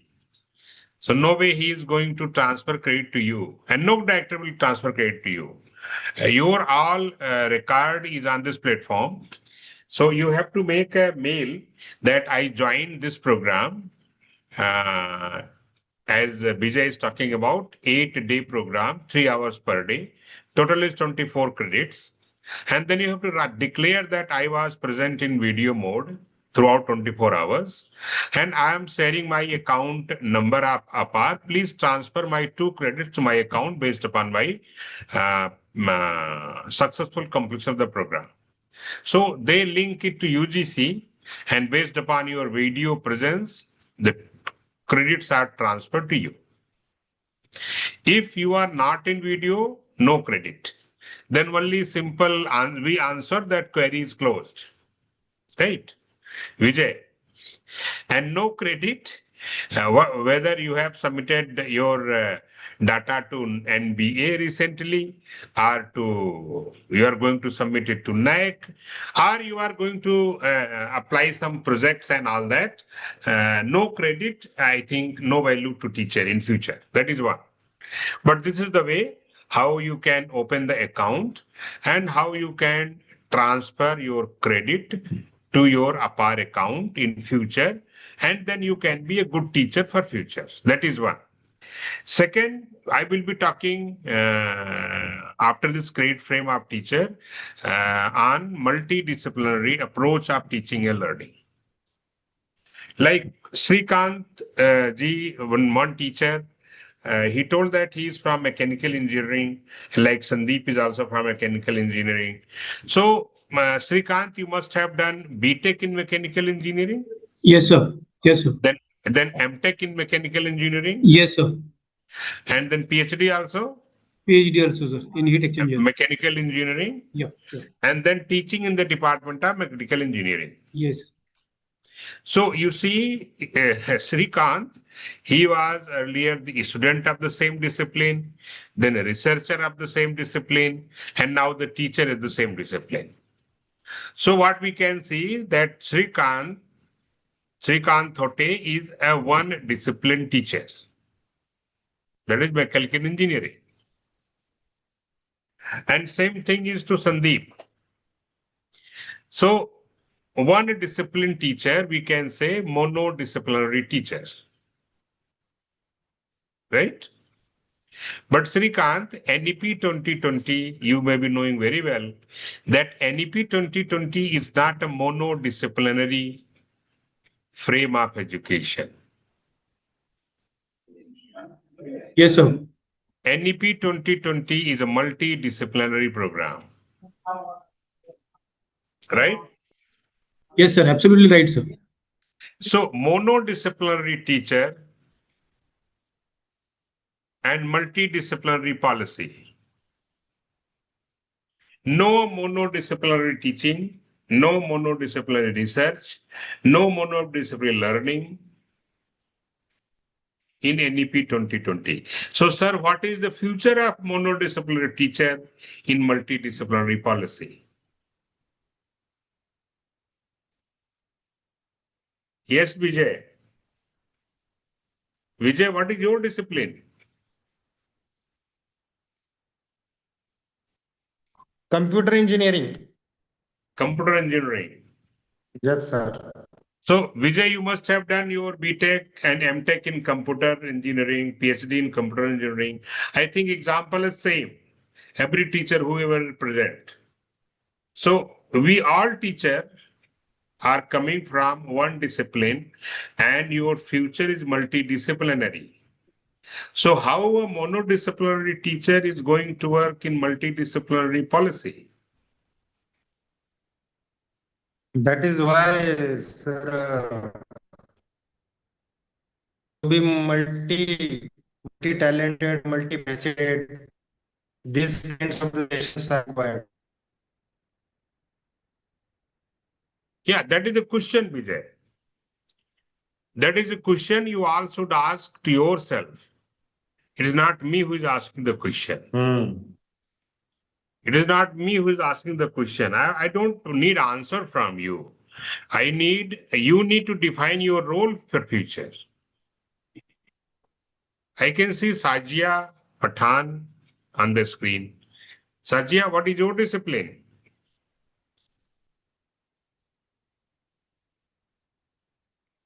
Yes, Sajia.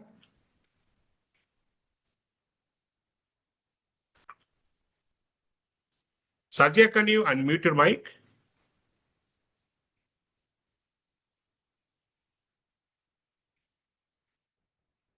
No. No problem. So, Sandeep, I will come back to you again. Yes, sir, please. Monodisciplinary teacher, monodisciplinary learner, and monodisciplinary research. What is your role in future? So that is why we need to upgrade. Everyone need to upgrade as far as this change in NEP 2020 is concerned. But there is a platform of upgradation. Here we all are talking. Only few participants are there in the video mode. Only few participants are active participants. Others are, I think they have joined, and Vijay told me that there is some problem, maybe of camera and all. But all are listening actively what Vijay is talking about. Vijay, but nobody is answering. I am not concerned with your video. Video is your right. And based on video, we learn credit. I told you. Earlier, maybe आप नहीं जानते थे, तो आप जानते हैं कि video में ही आपको क्रेडिट मिलेगा और आप वीडियो नहीं ऑन कर रहे तो क्रेडिट नहीं मिलेगा, बट आप आंसर तो कर सकते हैं. जो अब हम लोग बात कर रहे हैं कि आपकी डिसिप्लिन, आप मोनोडिसिप्लिनरी टीचर हैं तो मल्टी डिसिप्लिनरी काम कैसे करेंगे? Very simple question. एंड ये जो प्रॉब्लम है ना, जिसको विजय कह रहे थे कि अभी हम लोग ट्रेनिंग करेंगे, अपग्रेड करेंगे, लर्निंग करेंगे, तो ये तो यूजीसी ने प्रोग्राम इसीलिए शुरू किया है, free program for all teachers. Without any registration fee you have joined it. So this initiative is from UGC, that all teachers, all research scholars should get good knowledge of at least 8 flagship programs. That's why this program is designed for 8-day, training program, and in every day there are 2 sessions on by 2 experts or by experts, where they are speaking to you, where they are orienting to you on 8 different flagship programs. So, Vijay, I think if teachers are not actively learning about multidisciplinary, you can see an example like Maruti 800 car. Maruti 800 car is an obsolete car now. Is no more in market. That was very good car, good average, very good mileage, very easy to handle, and the beauty, Vijay, every teacher can afford Maruti 800 car. But that good car is no more in market. So you teachers are like that. Very good in education. Somebody may have earned gold medal. कई लोगों को तो gold medal भी मिला होगा. सब first pass होंगे संदीप, तब जाके टीचर बनते हैं. अच्छे स्टूडेंट्स ही टीचर बनते हैं. बट वो मारुति 800 से ऑब्सोलेट हो गई. वैसे वो टीचर्स जो मोनोडिसिप्लिनरी के हैं, वो फ्यूचर में ऑब्सोलेट ही हो जाएंगे.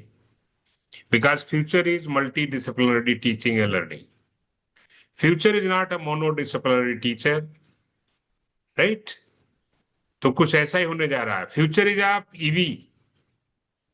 Future is electric vehicle car, EV car, not Maruti 800 car, right? So you all must understand that yes, from monodisciplinary to multidisciplinary, understanding is very, very important. Whenever you are switching from monodisciplinary to multidisciplinary approach, the first and foremost thing is credit frame. We discussed the credit frame of teachers. Likewise, there is a credit frame for students also. और आप लोग तो ज्यादातर engineering के teachers हैं, तो आप लोग CBCS सिस्टम, सेमेस्टर सिस्टम में टीचिंग लर्निंग कर रहे होंगे. Am I right, Vijay? Yes, sir. So what is one credit to student? Students के लिए क्रेडिट क्या होती है?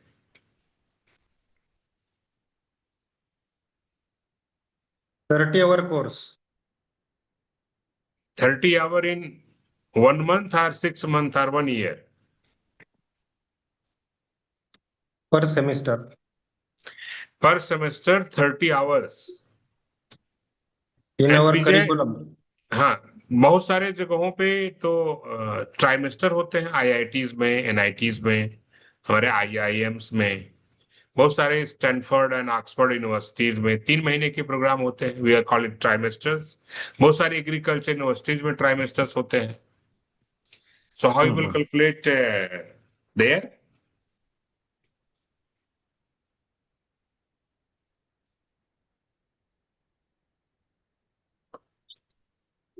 आपको जानकारी नहीं है? आप लोग तो सेमेस्टर सिस्टम के टीचर हो और बहुत बहुत वर्षों से सेमेस्टर सिस्टम चल रहा है. बराबर.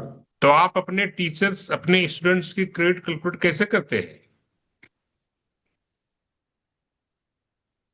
नहीं करते? नहीं करते ना सर. तो कोई बोल नहीं रहे हैं. आपने कहा कि सब लोग सुन रहे दावड़े हैं. सर. दावड़े सर. विजय जी, आपने कहा कि सब लोग बहुत एक्टिवली लिसनिंग कर रहे हैं, तो आंसर क्यों नहीं करते? मान लिया कि टीचर्स को क्रेडिट मिलती है कि नहीं, इसमें डाउट था. ये नया फ्रेम है, नई पॉलिसी है government of India, ministry of education का जो हमारा NEP है उसके अंतर्गत. बट आप तो टीचिंग बहुत दिनों से कर रहे हैं, आप पढ़े भी होंगे इसी सेमेस्टर सिस्टम में, तो अभी क्रेडिट की क्लैरिटी कम है. Yes, any teacher, I request you, please, if you are not able to join us in video mode, you can switch on your video and you can even switch off your video, but you can unmute your mic and you can talk to us.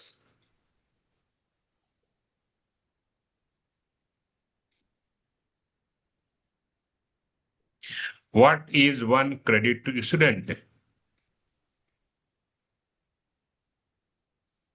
No idea?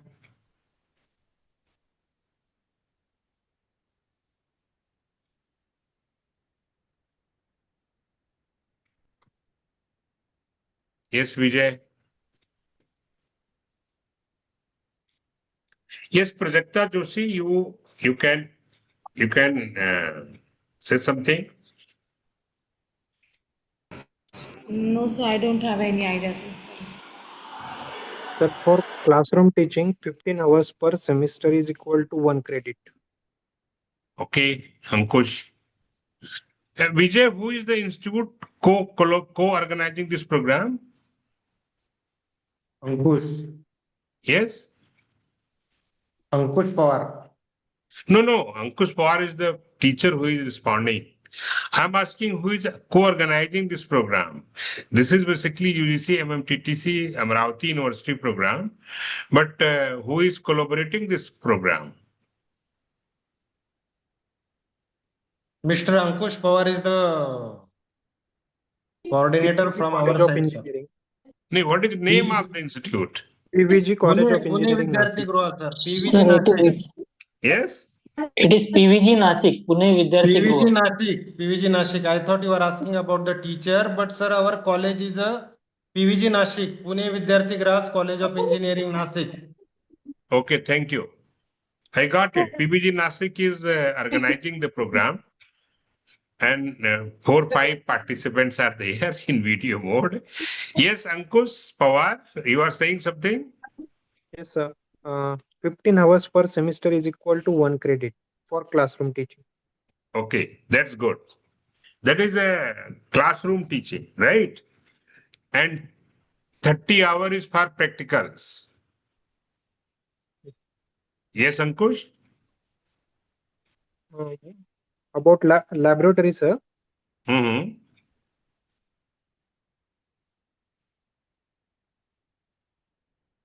Ankush, what is your discipline? Electronics. Engineering. Electronic engineering. So many of the hands-on learning practices is in practical room in electronics, as well as Sir. in computer engineering, as well as mechanical engineering. All Yes, these disciplines are practical-oriented disciplines. Yes, sir. For So, lab, it is 30 hours per semester for 1 credit. okay. Thank you, Ankush and Vijay. I think now we are concluding that 15 hours per semester, right? Because semester is of 15 weeks, right? One semester is of 15 weeks, one term what you call. So the real definition is 1 hour per week is 1 credit in theory, and 2 hour per week, 2 hour per week is 1 credit for hands-on training to what you are talking about practical. But Vijay, both are very old module of training, learning, and education. The most modern is online, blue link based teaching and learning. No blue ink. It is blue link. That is your future. You joined this program using a blue link. And Prajakta, you have joined this program again using a blue link. And your assessments, your daily attendance, all are blue link based. So future of teacher is not blue ink. Future of teacher is blue link. Right? And you all will agree that the trend or the most recent trend, the most modern development is digital teaching, digital mode of assessment and all that. So Prajakta, future is digital, and Vijay and Srikanth They submitted that, yes, they can join some SWAYAM platform-based program. You people are from engineering stream, so you may be knowing very well about NEPTL, right? Many teachers join NEPTL and they learn many things. So NEPTL is a very old and engineering professional subject-oriented online platform. So the new normal is digital learning. So how you calculate, Vijay, credit on a digital platform? Like today we are in digital class. How you will calculate the credit in digital mode?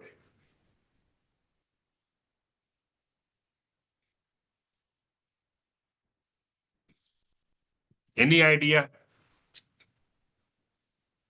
Without calculating credit in digital mode, you cannot be a teacher of future. You cannot be teacher of engineering as well, because engineering is supposed to be most advanced format of education in our country, rather every country. And I'm very sorry, I tell you my truth. I'm very sorry that I have never seen such type of batch, especially of higher education teacher, because nobody is above you in our country. You are a teacher of higher education, and nothing is higher than higher education in our country. So if you do not have this much idea that what is a credit and how it is one credit for a teacher, what is a credit for a student, and how a student can earn credit in online teaching learning mode, that's really something beyond to imagine that how a teacher of higher education is doing like this. We all know that teachers in higher education, even in secondary education, somewhere I have seen in primary education also, the teachers are doing app-based teaching learning to students. NEPTL is a very good platform, and I think all of you must have done it. आपने join किया होगा, उस पर programme कर रहे होंगे, करना भी चाहिए, फ्यूचर में भी करेंगे. So how you calculate credit of a student?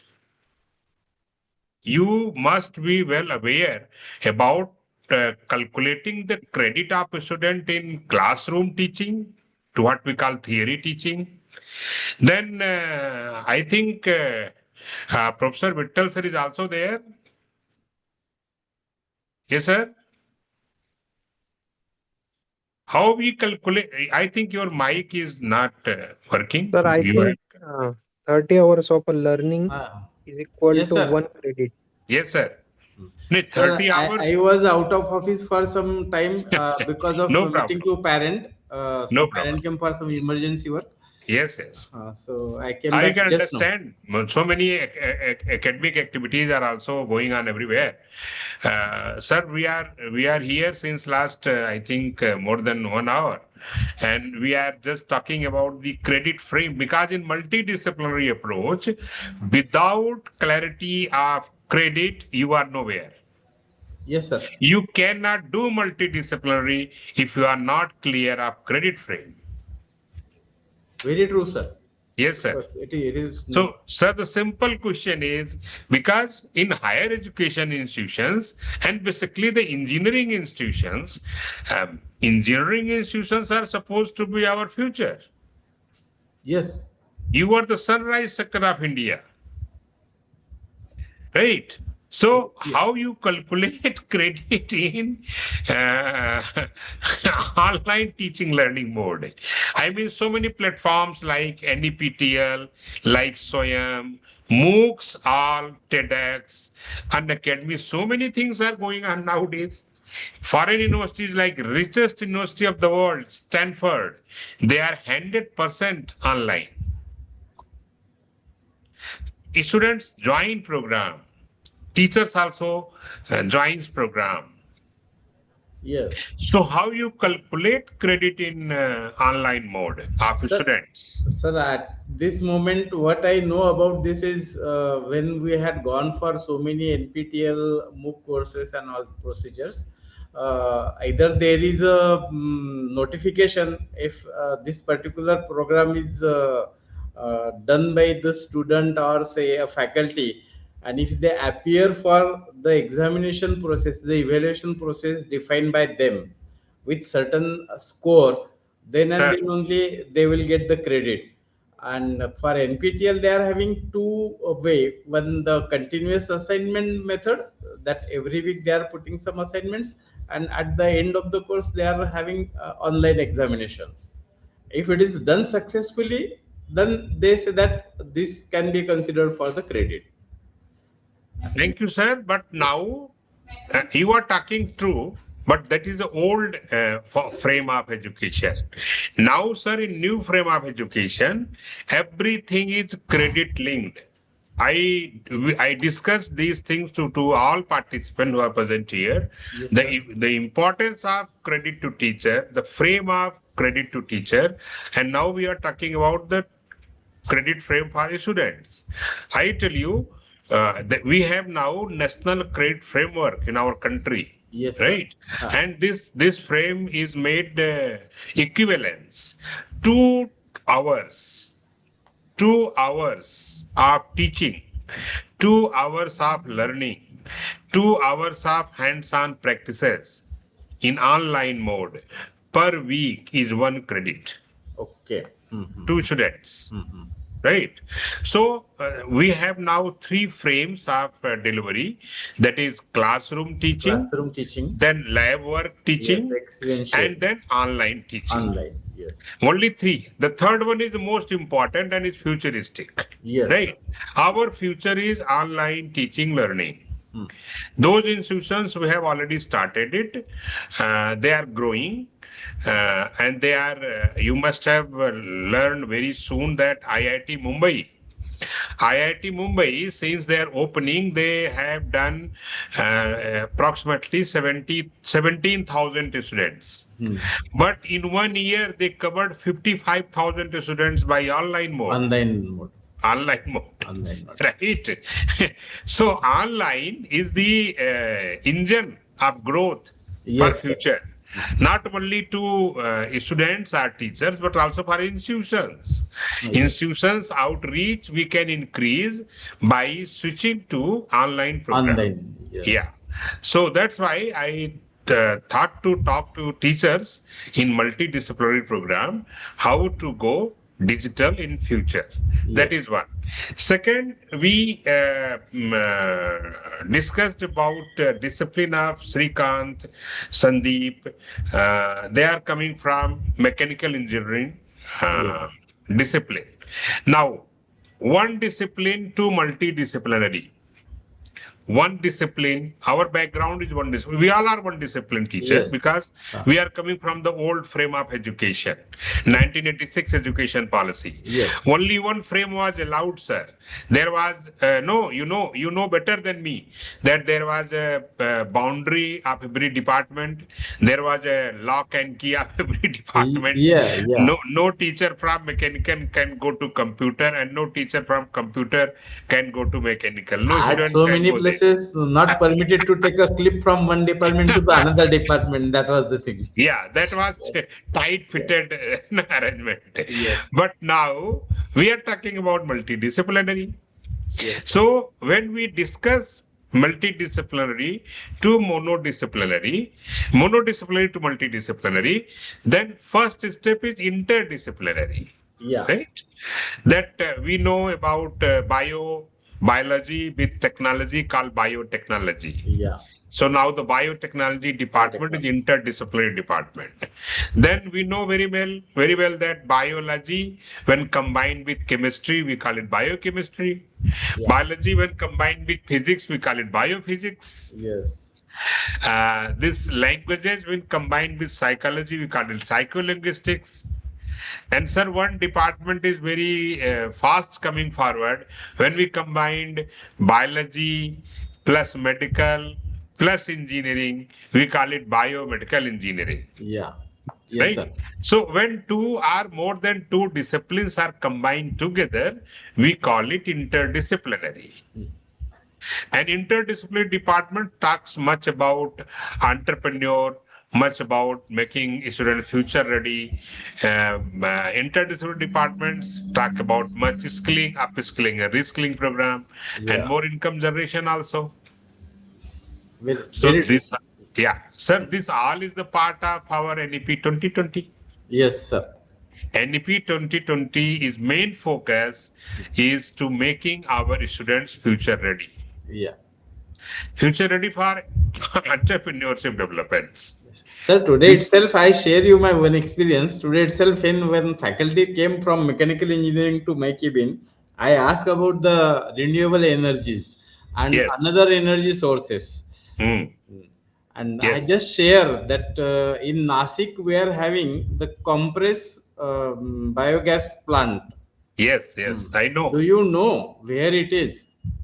Yeah. I just Then what it is? surprisingly, I got the answer no.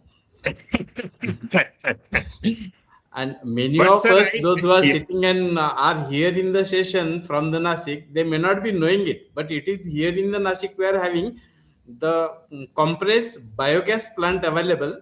So, biogas plant is located some 30 kilometers away from the Nasik, and from there, like a LPG, it comes in cylinder to the places where it is required to be. It is truly private limited, but must be known to what is happening in our territory to our teachers also. That's why I'm Vittal sir, also I trying to tell put the you, teachers at Vittal different sir, I places. appreciate your way of doing all these things. I tell you, you may be knowing very well IIT Delhi. Under Unnat Bharat Abhiyan, Professor Virendra Vijay, I worked with him. I was the National General Secretary for that association. We have promoted tractor-mounted compressors for bottling of cylinders. Oh, yeah. I Right? will go through the website and I will check the Sure. details. And very simple, a tractor mounted compressor a farmer can take, and they can run through village to village, and they can collect the gas, compress and fill the cylinders and do. Yes. Anyway, so these all interdisciplinary programs are the first level from monodisciplinary. And the second level is cross-disciplinary, because now we are closing to our time. I think the session is to 5 o'clock, 3:30 to 5 o'clock. Yes. So we have hardly few minutes. So I want to conclude the session. From monodisciplinary to interdisciplinary, we explained interdisciplinary. And thank you, Professor Vittal, for your good example. And then interdisciplinary to cross-disciplinary. Yeah. Our NEP 2020 talks about cross-disciplinary Yes, education. yes, right. So I request any teacher, please raise your hand and you can unmute your mic. What do you understand by cross-disciplinary education? Teachers, respond please. Yes. What do you understand by cross-disciplinary education? Have you heard this term or not? Cross-disciplinary. Sir, it is a new terminology for most of them. And but sir, this is 6th year of our NEP 2020. Yes, sir. Yes, sir. This 6th year. Sir, it is the So it 6th is, year. I think- Many of the government had started implementing it in 2023. In our Maharashtra 2023, they True. started. And That's that true. too, it is for the traditional courses, say art, commerce, and sciences. They initiated the thing.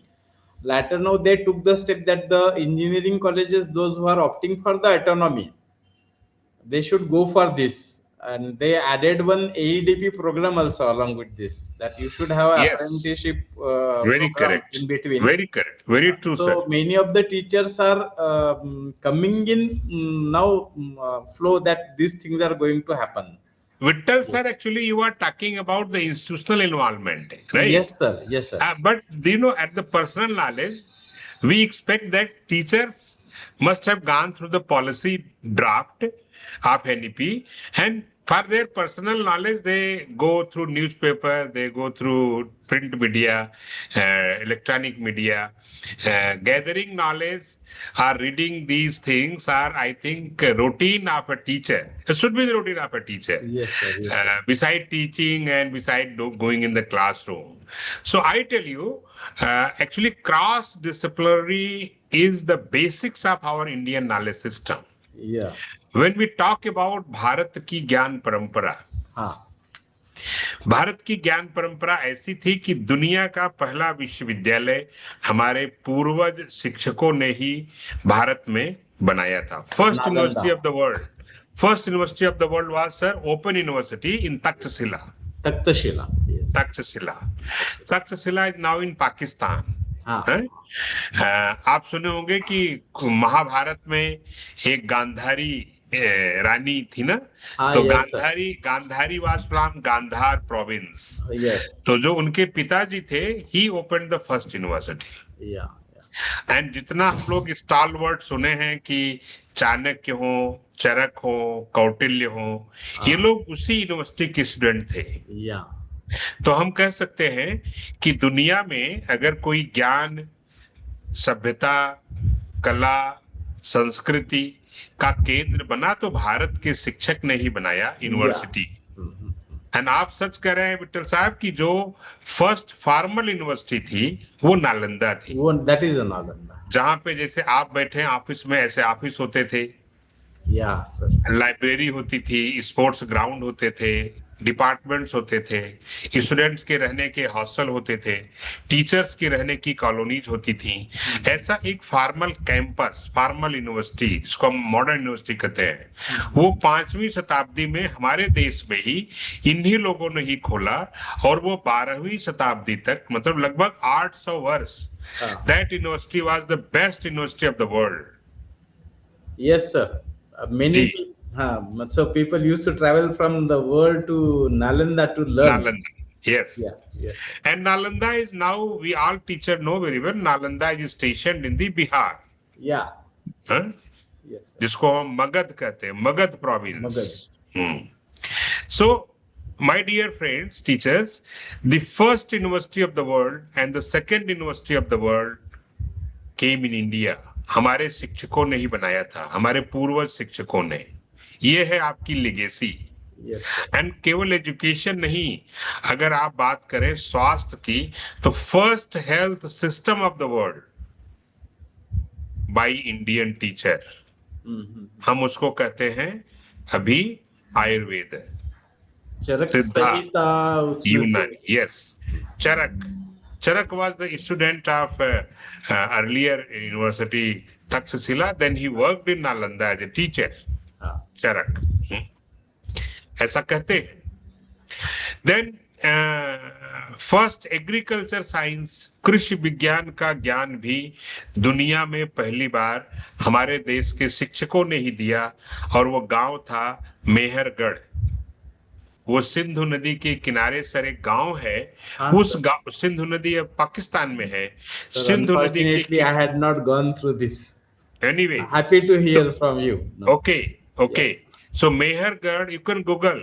Mehergarh is the first village of the world जहां से कृषि का ज्ञान, कृषि का विज्ञान, कृषि का प्रज्ञान पूरी दुनिया को गया कि आपको पौधों की पत्ती खानी है कि जड़ खानी है, कि सीड खाना है कि फ्लावर खाना है, आपको फ्रूट्स खाने हैं कि वेजिटेबल्स खाने हैं, कि ग्रेन्स खाने हैं. यह ज्ञान हमारे भारत के शिक्षक ने ही दुनिया को दिया. हम सब, आप तो इंजीनियरिंग के लोग हैं, आप जानते हैं कि एक 15 अगस्त को गाना भी बजता है सर, कि शून्य दिया मेरे भारत ने तो दुनिया को गिनती आई. Yes sir. जब हमारे भारत ने दशमलव सिखाया तो चांद से सूरज की दूरी निकालना संभव हुआ. आप उस देश के शिक्षक हैं. वो अलग बात है कि आज आप वीडियो नहीं ऑन कर पाते, आप अपने किसी और काम में बिजी हैं, बट ऐसा देश हमारा था नहीं. हमारा देश शिक्षक का देश था. और जब हम कृषि ज्ञान, स्वास्थ्य ज्ञान, सभ्यता ज्ञान, कला ज्ञान, संस्कृति ज्ञान, ज्योतिष ज्ञान, योग ज्ञान दुनिया को दिए, तो दुनिया के हर देश के लोग हमारे शिक्षक को विश्व गुरु कहते थे. हमारे देश का नाम विश्व गुरु वाला देश हो गया, वो शिक्षक के नाते हुआ. Yes sir. और सर आज आप देख लीजिए कि अपने प्रोग्राम में कितने शिक्षक हैं, लगभग 70 के आसपास हैं, और 7-8 लोग वीडियो मोड में हैं. Sir, maybe they are login through their PC and every PC is Sir, not having whatever the is there. camera. Actually, Vittal sir, truly talking, no teacher is smarter than engineering teacher in India. Bharat में engineering teacher से smart digitally कोई teacher नहीं होते और भारत में उच्च शिक्षा के ऊपर कोई शिक्षक नहीं होते। आप सब उच्च शिक्षा के शिक्षक हैं। Yes, sir. हम सेकेंडरी स्कूल और प्राइमरी स्कूल वाले से थोड़ी अपेक्षा करेंगे कि they will be taking care of their gadgets and they will be working as a smart teacher. Anyway, so this A to Z knowledge of their discipline, maybe health, maybe education, maybe agriculture, maybe astrology, maybe mathematics and all. When we do A to Z knowledge of the discipline, that is called cross disciplinary education. Yeah. अगर हम पूछे विजय सोनवने जी, आपके department में कितने teacher हैं? आप computer science के teacher हैं? Yes sir. कितने टीचर हैं आपके डिपार्टमेंट में? मेरे डिपार्टमेंट में 15। तो विजय जी, ये हमारा भारतीय ज्ञान परंपरा कभी नहीं थी कि 15 लोग मिलके कंप्यूटर साइंस पढ़ाएंगे। ये लॉर्ड मैकाले की शिक्षा नीति में आया। 1835 में लॉर्ड मैकाले ने एक शिक्षा नीति दी। उस शिक्षा नीति का उद्देश्य था कि भारत को ऐसी शिक्षा दो कि इनका समाज, इनका देश बर्बाद हो जाए। करना क्या है उसमें? करना यह है कि ऊपर से भारतीय दिखाई पड़े लेकिन अंदर से अंग्रेज हो जाए। ये शिक्षा का नीति थी और कोई 190 साल हुआ 1835 से। हाँ सर। शायद वो अपनी शिक्षा नीति में सफल भी हुए। और उन्होंने ये कहा कि किसी एक शिक्षक को विषय का पूरा ज्ञान होना ही नहीं चाहिए। अब वेरी ट्रू विजय जी, हम लोग तो गुरुकुल वाले देश थे। हमारे एक गुरु होते थे, उन्हीं के नाम से वो गुरुकुल चलता था। और 7 लाख से ज्यादा गुरुकुल होते थे, राइट। लगभग 7 लाख गांव भी हमारे देश में होते थे। और वो शिक्षक उनको कंप्यूटर साइंस का बीटेक या एमटेक नहीं देते थे, बल्कि उनको ज्ञान के साथ चरित्र का निर्माण भी करते थे। गुरु जो थे वो उनको लव टू लैंड सिखाते थे, लव टू लैंग्वेज सिखाते थे, लोक संस्कृति, लोक विज्ञान, लोक ज्ञान, लोक परंपरा, लोक नृत्य, लोक स्वास्थ्य, लोक न्याय। विट्ठल साहब, हाँ सर। हमारे यहाँ न्याय प्रणाली क्या थी? लोक न्याय होता था। लोक न्याय होता था। गांव में लोग खुद ही निर्णय कर लेते थे बैठ के कि क्या करना है और क्या नहीं करना है। अभी 2 साल पहले भारतीय न्याय संहिता आई, वो भी लॉर्ड मैकाले ने ही बनाया था, जो 1860 का आईपीसी अभी लागू है, राइट। तो हम वो उस देश के शिक्षक थे जहां सब कुछ अपना होता था, A to Z ज्ञान होता था, और उसी के आधार पे भारत दुनिया में विश्व गुरु कहा जाता था। अब राष्ट्रीय शिक्षा नीति में यह बात आई है कि हम फिर से वही एक cross disciplinary A to Z knowledge वाला काम फिर से कर सकते हैं। एंड टाइम नहीं रहा, 2 मिनट और बचा है। Last is transdisciplinary. जैसे हम पूछे विट्ठल साहब, जब आप पढ़ते थे इंजीनियरिंग, तो इंजीनियरिंग के अलावा आपकी भी कुछ रही होगी रुचि? हाँ सर। कुछ खेलते थे? कौन सा स्पोर्ट्स खेलते थे? सर मैं तो सर चेस और कैरम दोनों में रुचि रखता हूँ। कैरम खोलते सर। और आपका विषय क्या है सर? आपका डिसिप्लिन क्या है? Electronics and telecommunication. Electronics. So sir time नहीं है, इसलिए हम बाकी टीचर्स नहीं पूछेंगे। सर इलेक्ट्रॉनिक्स पढ़ने में और कैरम खेलने में कोई लिंक नहीं था। कैरम का नंबर, कैरम अगर मान लीजिए कि आप अपने पूरे लाइफ टाइम में 100 आवर्स कैरम खेले हो, तो 100 आवर्स का कोई क्रेडिट इलेक्ट्रॉनिक्स में कभी नहीं जुड़ा। नहीं जुड़ा। यही हमारे सभी टीचर्स का है। Yes, sir. आप विजय, आप कंप्यूटर पढ़ते हो, क्रिकेट खेलते हो, वो टाइम वेस्ट हो गया। कोई बायोलॉजी पढ़ता हो, बैडमिंटन खोलता हो, टाइम वेस्ट हो गया। कोई मैथ्स पढ़ता हो, म्यूजिक सुनता हो, टाइम वेस्ट हो गया। हाँ, तो सर अब एनईपी 2020 में इस अनरिलेटेड डिसिप्लिन अलाउड है। yeah, अब 40% credit any teacher can earn from unrelated disciplines. This is called transdisciplinary. yes, So sir. now music with maths is allowed. Now cricket with computer science is allowed. Now carom with ECE is allowed. Yes, sir. Now badminton with biology is allowed. Now everything is allowed. Now engineering with medical is allowed. Yeah, आप engineering पढ़ते हुए medical भी पढ़िए। You can do both, BTech and MBBS. Yeah. This is called dual degree. So now in a multidisciplinary program, transdisciplinary plus cross-disciplinary plus interdisciplinary is multidisciplinary, and multidisciplinary education is focused to solve your real life problem. Solving your real life problem, you can work on your स्वदेशी ज्ञान। और जब आप स्वदेशी ज्ञान पे काम करेंगे तो आप आत्मनिर्भर हाँ, समाज के लिए शिक्षा दे सकते हैं, शोध कर सकते हैं। If you can make society self reliant, that be developed society. So this NEP 2020 multidisciplinary is focused to make India a developed country by 2047. Thank you. yes. Thank you, sir. Thank you. Thank you, sir. Thank you very much. So if any question we can take, otherwise I think time is over. We can leave you now. Thank you, sir. Thank you so much. Thank you. I extend my sincere thanks to you. And as sir was already discussed with regards to that project Unnat Bharat Abhiyan. Fortunately, I was the part of that Unnat Bharat Abhiyan at our Amravati University, because Good, we have one regional coordinating institution designated by the NCI, IIT Delhi. Yeah. And Professor V.K. Vijay sir and the pioneer of this Professor Bhatkar sir was the member of this steering committee of RCI. So I'm closely working with that project also, sir. And really we are getting the fruitful benefits, because across near about 2,000 villages we have adopted by the different institutions in that particular scheme. Good, So Ankit. thank you, sir. Thank you so much for such a wonderful and elaborated session towards the changing dynamics of this higher education, and what are the role of teachers as well as the HEI in this multidisciplinary education. I once again extend my sincere thanks to you for your precious time and thought-provoking session here. And very much important thing, and that will be really appreciable.